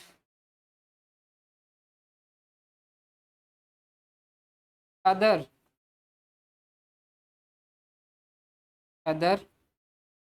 electrons are filled in opposite direction। ठीक है, ये क्लॉकवाइज एंटी क्लॉकवाइज लिख सकते हैं यहाँ पे, ठीक है, याद रहेगा आपको चीजें, है नहीं। तो अगर आपको समझ में आ गया है तो हम लोग इलेक्ट्रॉनिक कॉन्फ़िगरेशन करने के लिए यहाँ पे तैयार है, रेडी है, याद रहेगा, ठीक है। चलिए समझते हैं, आप लोग को समझ में आया गाइस, रिप्लाई कीजिए आप लोग, यस नो, सबको समझ में आ रहा है, ऑलराइट। चलो गाइस समझते हैं इलेक्ट्रॉनिक कॉन्फ़िगरेशन। लेट्स से हमको इलेक्ट्रॉनिक कॉन्फ़िगरेशन करना है किसका, ऑक्सीजन का, बताइए क्या होगा, मुझे बताइए कितने इलेक्ट्रॉन है इसमें, नंबर ऑफ इलेक्ट्रॉन कितने हैं, 8 है ना, पता आपको, तो बताइए क्या होगा। अभी हम लोग एनर्जी ऑर्डर देख लिए थे, अभी ये वाला 1s 2s वाला देखा था हम लोगों ने, तो पहला कौन आता है बताइए तो, 1s, हाँ क्या हुआ, जोर से चलाते हैं, जाइए ऑफिस में बोल के आइए फिर। देखिए तो n इज इक्वल टू 8 है, ऑलराइट, तो s में मैक्सिमम इलेक्ट्रॉन कितना जा सकता है गाइस, 2, तो क्या आ जाएगा 1s2, ठीक है ना। फिर क्या होगा, 1s के बाद कौन आता है, 2s, क्या आ जाएगा 2s2, कितने इलेक्ट्रॉन हो गए, 4, उसके बाद क्या होता है 2p, क्या होना चाहिए, 4 ऑलरेडी यूज हो चुके हैं ना, कितना बच गया इलेक्ट्रॉन, 2 ना, 4, यस, कितना हो गया आपका 4, 2p कितना हो गया हमारा, आपको चीजें ठीक है। तो इस तरह से इसका इलेक्ट्रॉनिक कॉन्फ़िगरेशन। अच्छा एक और, चलिए और समझते हैं थोड़ा सा, आप लोग इसका कीजिए तब तक, कैल्शियम का कीजिए 20 के बाद आर्गन का कीजिए 18, स्कैंडियम कीजिए 21, चलिए कीजिए इसका जल्दी से कीजिए आप लोग, कीजिए आप लोग खुद से कीजिए, फिर बताते हैं वैलेंस इलेक्ट्रॉन कैसे निकालते हैं, वैलेंसी कैसे निकालते हैं बताता हूँ, ठीक है ना। ब्लॉक कैसे निकालते हैं सारा बताएंगे अब, ठीक है।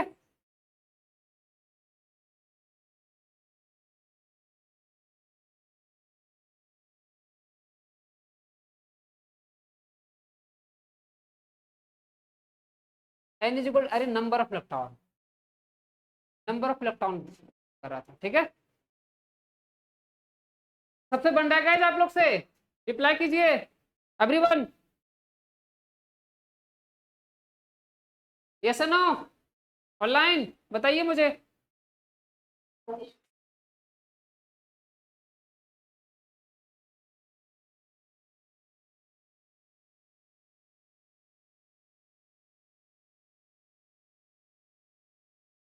बताइए क्या आया, उसके बाद आगे प्रोसीड करते। घूम रहा है, बन रहा है, कॉपी दिखाइए।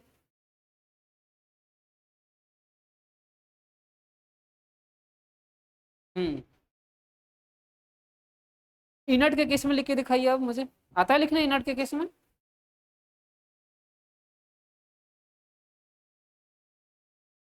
क्या बोल रहे हैं? पाई और सिग्मा के साथ। नहीं नहीं वो नहीं, वो स्टार नहीं नहीं नहीं वो वाली नहीं, एंटी वो वाली बात नहीं कर रहा हूँ मैं, ठीक है। ये इनट के रूप में भी लिखा जाता है, जैसे इसको क्या लिख सकते हैं, इसके इनट एलिमेंट नजदीक कौन आ रहा है इसके, तो लिख सकते हैं P6 18 है, आर्गन 18, 2s2 3d1 लिख सकते हैं ना।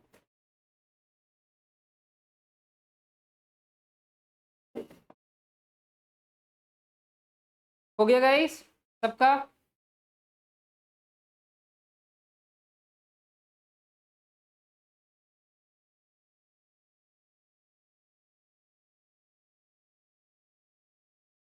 कैंडियम यस, SC21।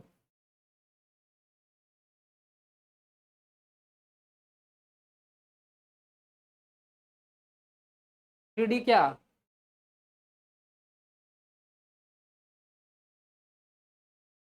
इनट की बात कर रही हूँ ना, इनट गैसेस एलिमेंट की बात कर रही हो ना।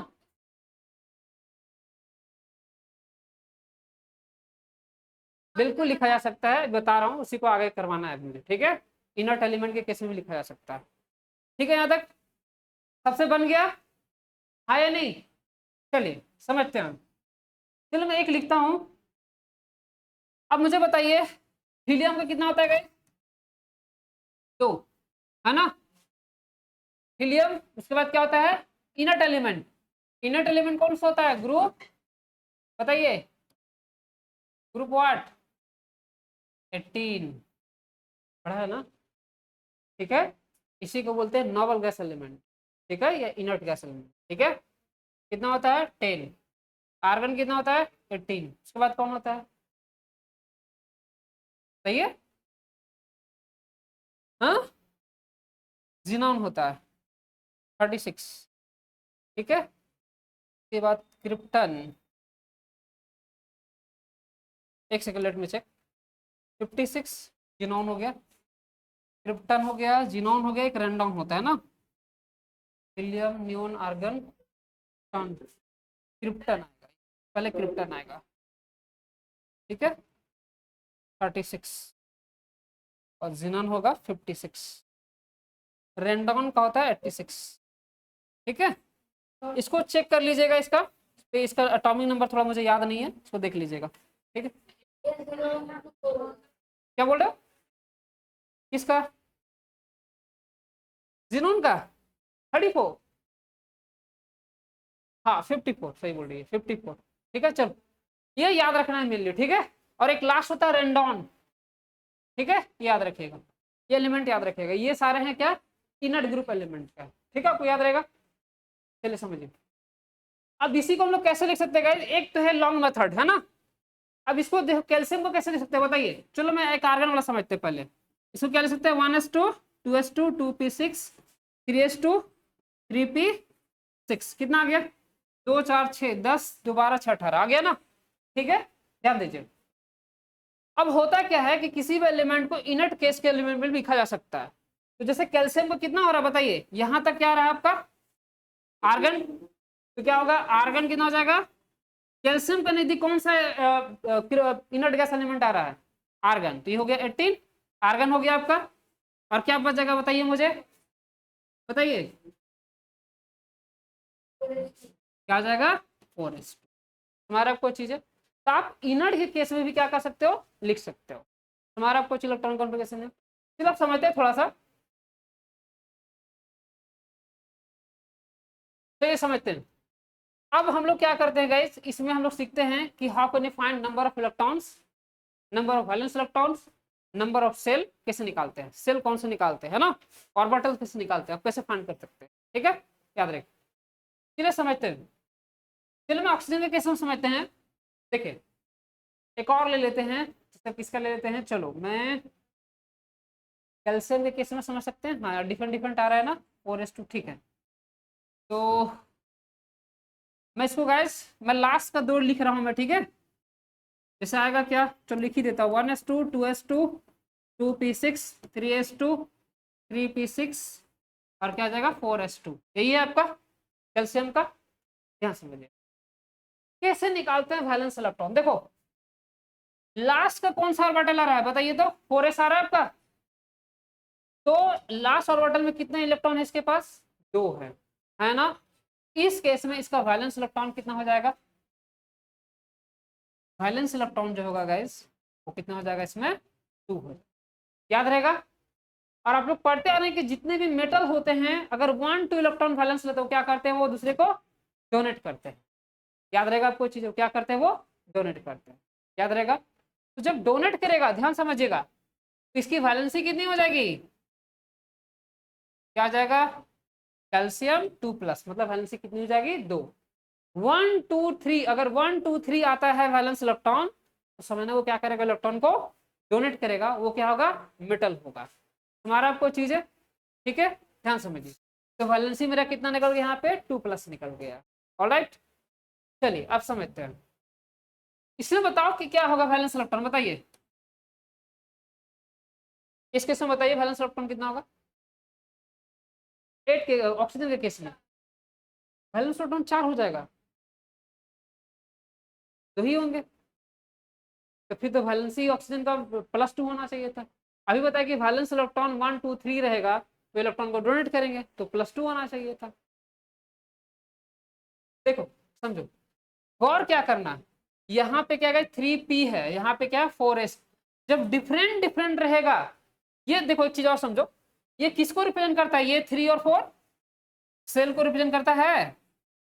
अभी पढ़े थे ना हम लोग प्रिंसिपल क्वांटम नंबर, ये क्या आ जाएगा 4 सेल में है ये हमारा आपको चीज है। तो जब डिफरेंट डिफरेंट सेल रहेगा है ना, तो सिर्फ लास्ट वाला को काउंट करते हैं, ठीक है ना। अब यहाँ देखो ऑक्सीजन के केस में, यहाँ देखो सेल क्या है दोनों में सेम है, प्रिंसिपल क्वांटम नंबर सेम है या कि नहीं, यहाँ पे इस केस में दोनों काउंट होगा, ठीक है। तो 2 इलेक्ट्रॉन यहाँ और 4 इलेक्ट्रॉन यहाँ, कितना इलेक्ट्रॉन हो गया वैलेंस इलेक्ट्रॉन 6 आ गया, ठीक है। तो वैलेंस इलेक्ट्रॉन है 6। और याद रखिएगा जिस भी एलिमेंट का 5 6 7 वैलेंस इलेक्ट्रॉन होता है वो क्या करता है, इलेक्ट्रॉन को गेन करता है। हमारा आपको चीज है, तो वैलेंस इलेक्ट्रॉन कितना आ गया 6। तो मतलब ऑक्टेन को पूरा करने के लिए कितना इलेक्ट्रॉन चाहिए, 2 इलेक्ट्रॉन, लॉ ऑफ ऑक्टेट के अनुसार है ना, 2 इलेक्ट्रॉन। तो वैलेंसी कितनी आ जाएगी इसकी प्लस, अरे -2 गेन ना करेगा, ठीक है। हमारा आपको चीज है -2। ऑलराइट ध्यान रखिएगा। चलिए ये समझ में आ गया आपको चीजें। अब आर्गन के केस में क्या था बताइए, आर्गन के केस में 1s2 2s2 2p6 3s2 3p6 यही था ना। देखो क्या समझिए, देखो दोनों में सेम सेम आ रहा है, सब जो सेल है वो सेम आ रहा है, इसमें क्या होगा दोनों काउंट होगा। जब दोनों काउंट होगा तो इसका मतलब क्या होगा 6 + 2 8 हो गया, मतलब इसका इलेक्ट्रॉन क्या है पूरा है, इसका कोई वैलेंसी नहीं होगा, दैट इज क्या होगा इनर्ट होगा। हमारा आपको चीज है, तो इनर्ट क्यों होता है अगर ये ग्रुप 18 सन आ रहा है, क्योंकि इसके कंप्लीटली फील्ड क्या होते हैं ऑर्बिटल्स होते हैं। और जो कंप्लीटली फील्ड ऑर्बिटल होता है कि वैलेंसी कितनी होती है 0 होती है, इनर्ट होता है। याद रहेगा आपको चीजें यहाँ तक, ठीक है। तो वैलेंसी से गया, वैलेंस इलेक्ट्रॉन निकाला से गया, वैलेंसी से गया आप, हाँ या नहीं, ठीक है। आगे देखो, अच्छा इसमें पूछा जाए कि ऑर्बिटल कितने हैं बताओ,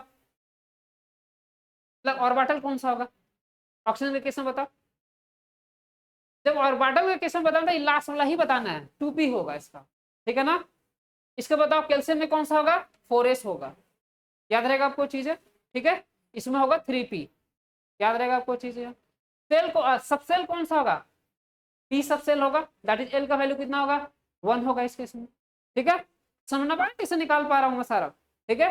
और ये क्या हो रहा है, नंबर ऑफ इलेक्ट्रॉन, ये इस केस में तो नंबर ऑफ इलेक्ट्रॉन 6 आ जाएगा यहाँ पे हमारा, ठीक है।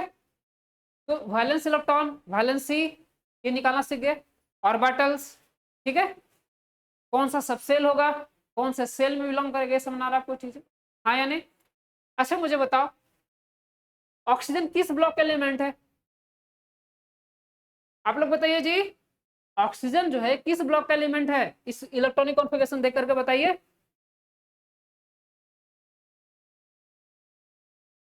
आप लोग सारे लोग बताइए, पी ब्लॉक एलिमेंट है। देखो ऑक्सीजन जो है वो पी ब्लॉक एलिमेंट है, लास्ट इलेक्ट्रॉन कहां जा रहा है, पी में जा रहा है ना। तो जिस ऑर्बिटल, जिस सबसेल में या जिस सेल में, जिस सबसेल में इलेक्ट्रॉन जाता है उस ब्लॉक का एलिमेंट कहलाता है वो। तो पी लास्ट यहाँ पे आ रहा है तो ये पी ब्लॉक एलिमेंट कहलाएगा। ये किसमें आ जाएगा, कैल्शियम एस ब्लॉक एलिमेंट का पार्ट है ये हमारा। आर्गन किसका है, पी ब्लॉक एलिमेंट है ये, याद रहेगा आपको। मतलब लास्ट जैसे आएगा, जैसे स्कैंडियम में डी आ रहा होगा, 3d1 आ रहा है ना, तो डी ब्लॉक एलिमेंट कहलाएगा वो, याद रहेगा आपको चीज। तो ब्लॉक भी निकालना सीख गए आप लोग, ठीक है, हाँ या नहीं। तो मुझे बताओ फिर एक क्वेश्चन छोटा सा दे रहा हूँ, क्वेश्चन करके दिखाओ आप लोग। मैग्नीज कितना होता है गैस, 25, बताओ इसमें नंबर ऑफ, चलो ये कंफ्यूजन क्रिएट करेगा, एक मिनट, तब एक्सेप्शन चलता है इधर। आप लोग करके दिखाओ, सिलिकॉन चलो 14, सब ब्लॉक भी बताना है, इलेक्ट्रॉन भी बताना है, वैलेंसी भी बताना, सब कुछ बताना है, बताओ करो जल्दी से।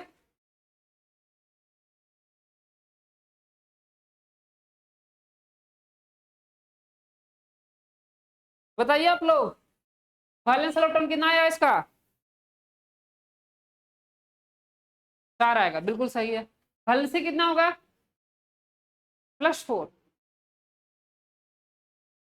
हाँ +4 -4, जिस भी इलेक्ट्रॉन का, जिस भी एलिमेंट का वैलेंस इलेक्ट्रॉन 4 आवे, वो प्लस भी हो सकता है और माइनस भी हो सकता है। जैसे कार्बन, कार्बन में कितना आता है, 4 आता है ना, तो वो कार्बोकटाइन का ऑर्गेनिक पढ़ाएंगे तो कार्बोकटाइन के जैसे बिहेव करेगा और कार्बेनियन भी बिहेव करता है ये, ऑलराइट, याद रहेगा। कौन सा ब्लॉक कितना आया, पी ब्लॉक एलिमेंट आया, हाँ या नहीं, सबको सुना रहा है। चलिए आगे देखिए अब, तो अगर आप करके दिखाइए फिर मुझे, Mg2+ का इलेक्ट्रॉनिक कॉन्फ़िगरेशन कीजिए, और एक करके दिखाइए मुझे O2-, ठीक है, और एक करके दिखाइए Cl-, कीजिए इलेक्ट्रॉनिक कॉन्फ़िगरेशन।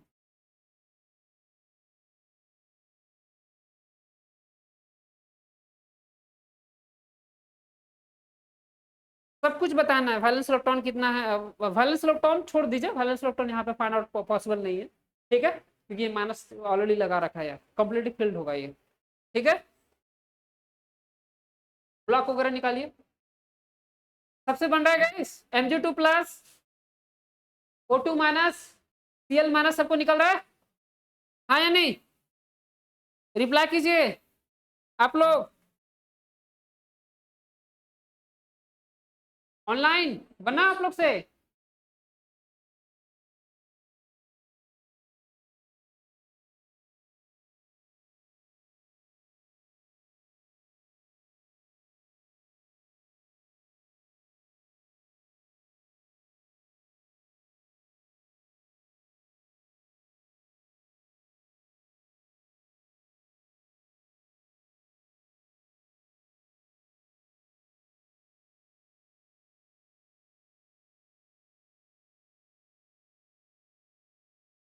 हो गया गाइस आप लोग का, हाँ या नहीं,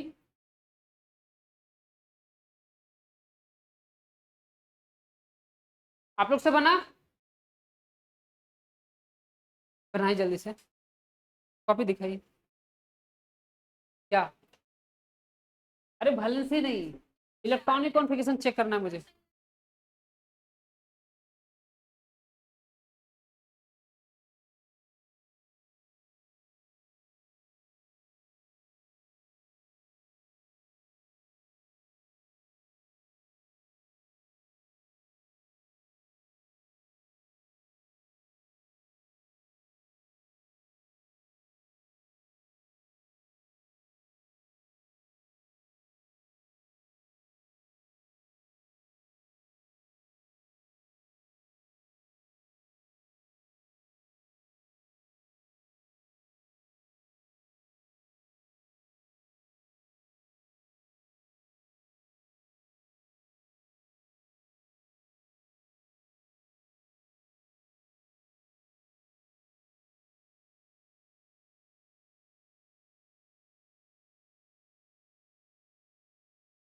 हो गया गैस आप लोग का?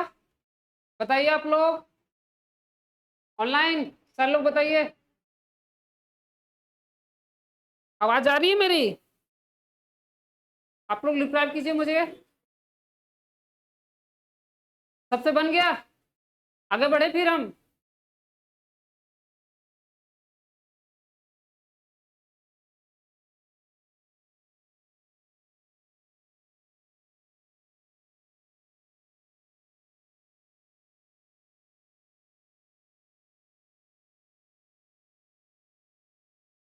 ओके, सबका कंप्लीटली फिल्ड आएगा है ना?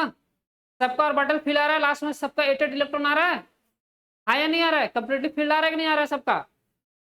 सबका कंप्लीटली फिल्ड आएगा। देखो mg में कितना होगा? एटॉमिक नंबर 12 होता है, 12 होता है गाइस। ये 2 इलेक्ट्रॉन, नंबर ऑफ प्रोटॉन कितना बचा? 10। तो 10 के अनुसार यहाँ पे इलेक्ट्रॉन कॉन्फ़िगरेशन होगा। ठीक है, इसमें कितना हो जाएगा? 8 होता है एटॉमिक नंबर, 2 इलेक्ट्रॉन गेन किया, कितना हो जाएगा नंबर ऑफ प्रोटॉन? 10। अब 10 के अनुसार यहाँ पे इलेक्ट्रॉन कॉन्फ़िगरेशन करेंगे लोग। ठीक है, यहाँ पे कितना होगा? 17। कितना हो जाएगा नंबर ऑफ प्रोटॉन? 18। तो 18 के अनुसार हम लोग करेंगे इलेक्ट्रॉन कॉन्फ़िगरेशन। ठीक है, आपको याद रहेगा। चलिए अब एक चीज, एक दो एक्सेप्शन देखिए थोड़ा सा। क्रोमियम देखिए, क्रोमियम Cr कितना होता है गाइस? 24। बनाओ इसके इलेक्ट्रॉनिक कॉन्फ़िगरेशन, निकालो, खुद से करो। क्रोमियम का गाइस खुद से करो, कीजिए आप लोग, खुद से कीजिए आप लोग। कॉल क्रोमियम का क्या है बताइए? 4s1 क्या है बताइए? Argon 4s1 3d5। पक्का यही आ रहा है? कोई इसमें कुछ नहीं हुआ? कुछ नहीं किया आप लोगों ने? इलेक्ट्रॉन को जम नहीं करवाया? करवाया कि नहीं करवाया? हाँ, आपका आ रहा होगा, देखो आपका ये आ रहा होगा आर्गन, क्या आ रहा होगा? 4s2 और 3d कितना आ रहा होगा? 3d4 आ रहा होगा। ठीक है, ये आ रहा है ना? ठीक है, ये आ रहा होगा। अब आर्गन वाला खुद से लिख लीजिएगा, ठीक है ना? 4s2 3d4 आ रहा होगा, ठीक है ना? देखो एक होता है हाफ फील्ड और एक होता है कंप्लीटली फील्ड। कॉन्सेप्ट चलता है हाफ फील्ड, ठीक है गाइस, और एक होता है क्या? Completely field. कंप्लीटली फील्ड, ठीक है। तो याद रखिएगा, जैसे डी के केस में, डी के केस में क्या होना चाहिए? D5 या फिर D10। अगर D10 या D5 रहता तो क्या होता है? कंप्लीटली फील्ड माना जाता है, हाफ फील्ड या फिर कंप्लीटली फील्ड माना जाएगा। और जो कंप्लीटली फील्ड और हाफ फील्ड जो होते हैं वो स्टेबल होते हैं। हमारा कोई चीज है तो इसलिए यहाँ पे क्या करेगा? एक इलेक्ट्रॉन क्या करेगा? ये जंप करेगा, जो जाएगा एक्साइटेड स्टेट में चला जाएगा। हमारा ग्राउंड स्टेट से कहाँ जाएगा? वो एक्साइटेड स्टेट में हमारा। क्यों? क्योंकि ये देखो एस के केस में क्या होगा बताइए? एस में 2 इलेक्ट्रॉन, तो उसका हाफ हो जाएगा, क्या हो जाएगा? S1 हो सकता है या फिर S2 हो सकता है, यही हो सकता है कंप्लीटली फील्ड। तो नियम ये बोलता है कि जो हाफ फील्ड ऑर्बिटल हो या कंप्लीटली फील्ड ऑर्बिटल हो वो ज्यादा स्टेबल होता है। और ज्यादा स्टेबल मतलब क्या होता है? वो बॉन्ड स्ट्रॉन्ग बनाएगा, आगे जाकर पढ़ेंगे हम लोग, वो ज्यादा स्ट्रॉन्ग बॉन्ड बनाता है हमारा। ठीक है, देखिए समझिएगा। तो ये कंप्लीटली फील्ड और हाफ फील्ड जो होते हैं वो ज्यादा स्टेबल होते हैं। इस केस में क्या हुआ कि ये 4s जानता है, देखो ये D जो है ना, D इसके सारे इसके मन में क्या बेसिकली लालच है कि भाई तुम मुझे एक इलेक्ट्रॉन दे दो, आपस में कंप्रोमाइज करता, बोलता है कि एक इलेक्ट्रॉन मुझे दे देगा तो मैं हाफ फील्ड हो जाऊंगा और तुम भी क्या हो जाएगा? हाफ फील्ड हो जाएगा, दोनों क्या हो जाएंगे? फिर स्टेबल हो जाएंगे। तुम्हारा आपको चीज है, तो स्टेबिलिटी को गेन करने के लिए एक इलेक्ट्रॉन को क्या करवाते हैं? इसमें जंप करवाते हैं। याद रहेगा आपको चीजें। इसी तरह किसका होता है आपका बताइए? कॉपर का, कॉपर का कीजिए खुद से। 29 क्या आ जाएगा? आर्गन। बताइए क्या आया? क्या आएगा फाइनली? 4s1 3d कितना आ जाएगा? 10 आएगा, क्योंकि 9 है तो D9 आएगा लास्ट में। ठीक है, एक इलेक्ट्रॉन को जम, ये भी क्या हो गया? ये हाफ फील्ड हो गया, कंप्लीटली फील्ड हो गया, ये क्या हो गया? हाफ फील्ड हो गया। ये ज्यादा स्टेबल होता है। जिंक के केस में बताओ, जिंक आर्गन 4s2 3d10, यही है ना? हाँ या नहीं? तो फिर ये तो इनर्ट होना चाहिए, कंप्लीटली फिल्ड है ये तो वैलेंसी नहीं होना चाहिए फिर तो।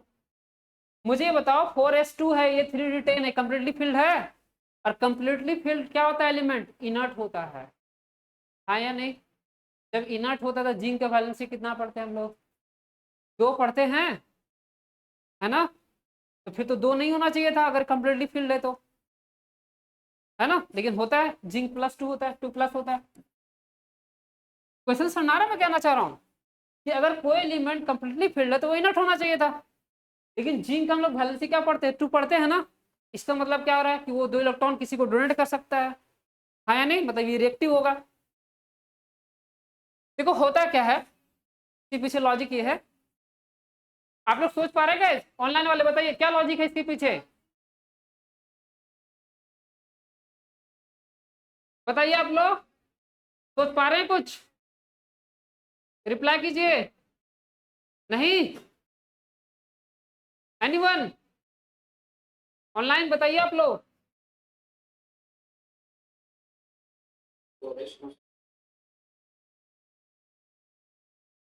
नहीं? चलो देखो समझो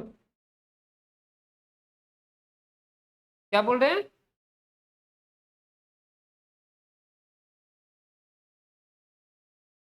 ठीक है कुछ हद तक देखो समझो, होता क्या है गाइस, देखो समझो कहना क्या चाह रहा है ये।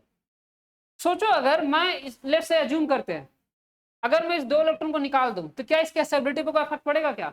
3d10 ही तो रहेगा, है ना? तो होता क्या है गाइस, ये कंप्लीटली फिल होने के बावजूद भी ये 2 इलेक्ट्रॉन डोनेट कर पाता है। क्यों कर पाता है?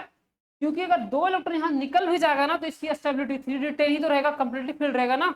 और कंप्लीटली फिल होने की वजह से ये क्या रहेगा, तब भी क्या रहेगा, ये स्टेबल रहेगा हमारा, तो इसकी स्टेबिलिटी पे कोई इफेक्ट नहीं पड़ेगा हमारा कुछ। हाँ, अगर ये 2 इलेक्ट्रॉन हम निकालते, किसी को डोनेट कर देते, Zn2+ का मतलब क्या हो, 2 इलेक्ट्रॉन किसी को देगा, ये 4s से निकलेगा क्योंकि लोअर एनर्जी इसकी होती है, जिसकी लोअर एनर्जी को वहां से इलेक्ट्रॉन पहले बाहर निकलती है, ठीक है ना? तो अब ये इलेक्ट्रॉन डोनेट करेगा तो इसकी स्टेबिलिटी पे कोई इफेक्ट नहीं पड़ेगा यहाँ पे हमारा कोई चीज, ठीक है ना? जैसे अगर मान लो किसी को बहुत सारा पैसा है, ऐसा इसको समझो, एक आपका बकेट है, ठीक है ना, बाल्टी पानी है उसमें, और उसमें से हम लोग क्या, एक बूंद पानी निकाले तो फर्क पड़ेगा क्या? देयर इज नो इफेक्ट, है ना? तो उसकी स्टेबिलिटी पे कोई इफेक्ट नहीं पड़ेगा। उसी तरह कुछ यहाँ पे भी है, अगर इसके अगर 2 इलेक्ट्रॉन हम लोग निकालते और यहाँ पे 3d जगह 9 आ जाता फिर अफेक्ट पड़ता है, इसकी स्टेबिलिटी अफेक्ट हो जाती हमारा, तो इसकी स्टेबिलिटी अफेक्ट नहीं कर पाती, इसलिए क्या करता है ये 2 इलेक्ट्रॉन किसी को डोनेट कर सकता है हमारा कोई चीज, ठीक है? इसलिए इसकी वैलेंसी कितनी होती है, Zn2+ होती है। याद रहेगा यहाँ तक, हाँ या नहीं? तो इसके साथ आपका इलेक्ट्रॉनिक कॉन्फ़िगरेशन एंड होता है, याद रहेगा आपको चीजें, ठीक है? एटॉमिक स्ट्रक्चर भी कंप्लीट हुआ आपका। ऑलराइट गाइस, चलिए आगे बढ़ते हैं, नेक्स्ट लिखो नेक्स्ट। अब नेक्स्ट चैप्टर स्टार्ट कर रहा हूं, classification of elements and periodicity, periodicity, periodicity, ठीक है? Classification of elements and periodicity याद रहेगा। इस चैप्टर के बाद फिर पढ़ाएंगे ऑक्सीडेशन रिडक्शन आपका, ठीक है? ऑक्सीडेशन एंड रिडक्शन, उसके बाद एसिड एंड बेस, उसके बाद ऑर्गेनिक। कोई नहीं, पढ़ लो, ठीक है?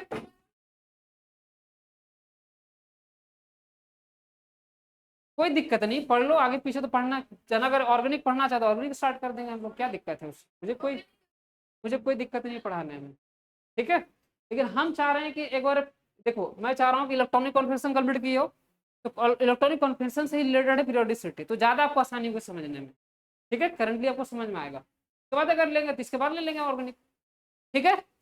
याद रहेगा। अरे ऑर्गेनिक मेरा सब्जेक्ट है, मैं ऑर्गेनिक से ही PhD हूँ, तुम्हारा कुछ चीज है, देखो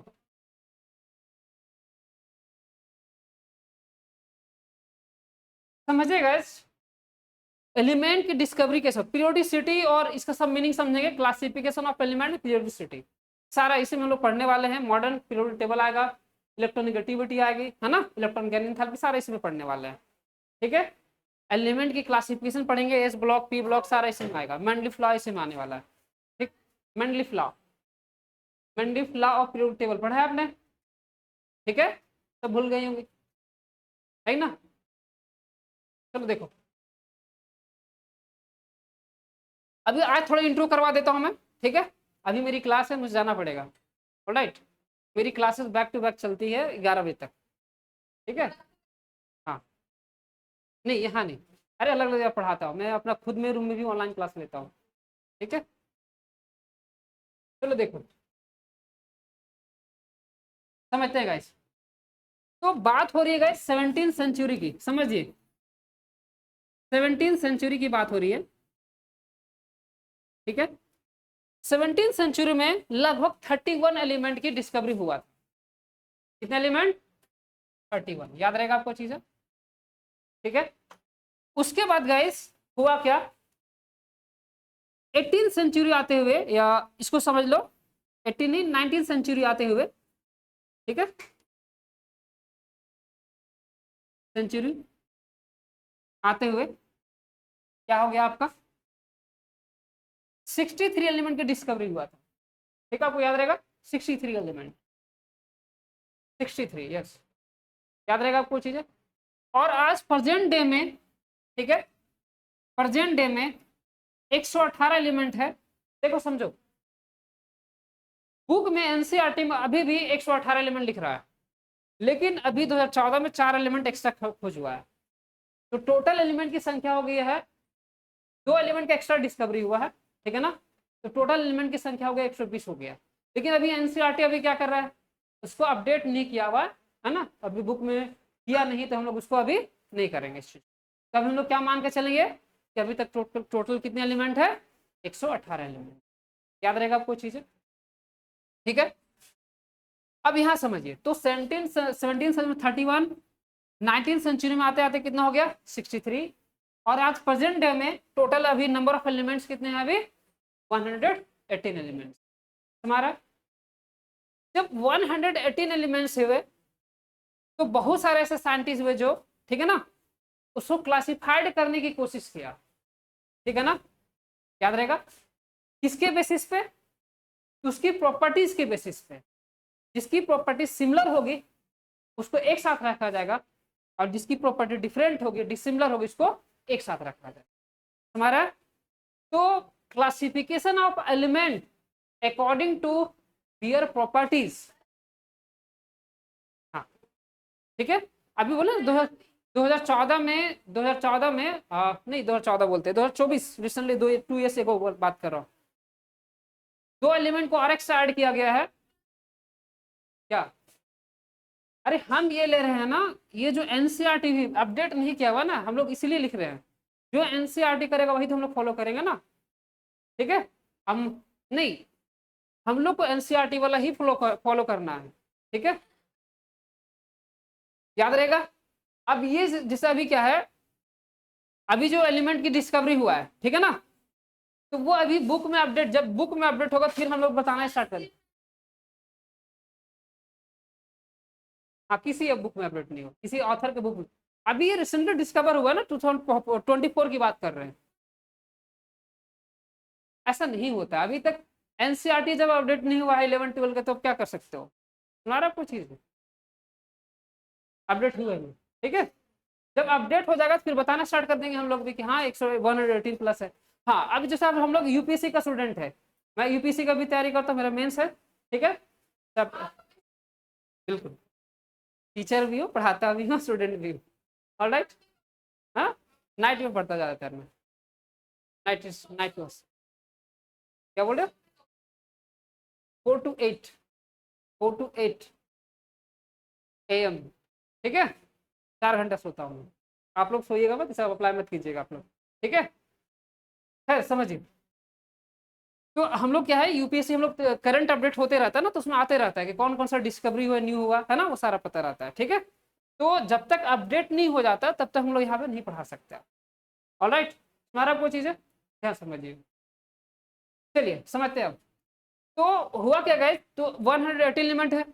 अब 118 एलिमेंट में से कुछ एलिमेंट की प्रॉपर्टी क्या होगी, सिमिलर होगी, कुछ किसकी क्या होगा, डिसिमिलर होगी, है ना। तो जिस एलिमेंट की प्रॉपर्टी सिमिलर होगी उसको एक साथ रखा जाएगा, और जिसकी प्रॉपर्टी डिफरेंट होगी उसको क्या करेगा, तो एक साथ रखा जाएगा, है ना। तो classification of elements according to their properties, ठीक है ना। हमारा कुछ चीज है क्लासिफिकेशन ऑफ एलिमेंट, या एलिमेंट को उसकी प्रॉपर्टी के अनुसार, है ना, क्लासिफाइड करना क्या कहलाता है, क्लासिफिकेशन ऑफ एलिमेंट कहलाता है। हमारा कोई चीज यहाँ तक ठीक है। और प्रॉपर्टी के मतलब पढ़ेंगे हम लोग मॉडर्न में, जो हमारा जो मॉडर्न पीरियोडिक टेबल है वो किसके अनुसार क्लासिफाइड किया गया है, एटॉमिक नंबर और एटॉमिक मास नंबर के अनुसार डिसाइड किया है। लेकिन शुरुआत में ऐसा नहीं था। हमारा कोई चीज है ठीक है। जैसे आप पढ़ेंगे डुबेरानर का लोग ट्राइट्स लॉ पढ़े आपने, ट्राइट्स लॉ, ठीक है ना।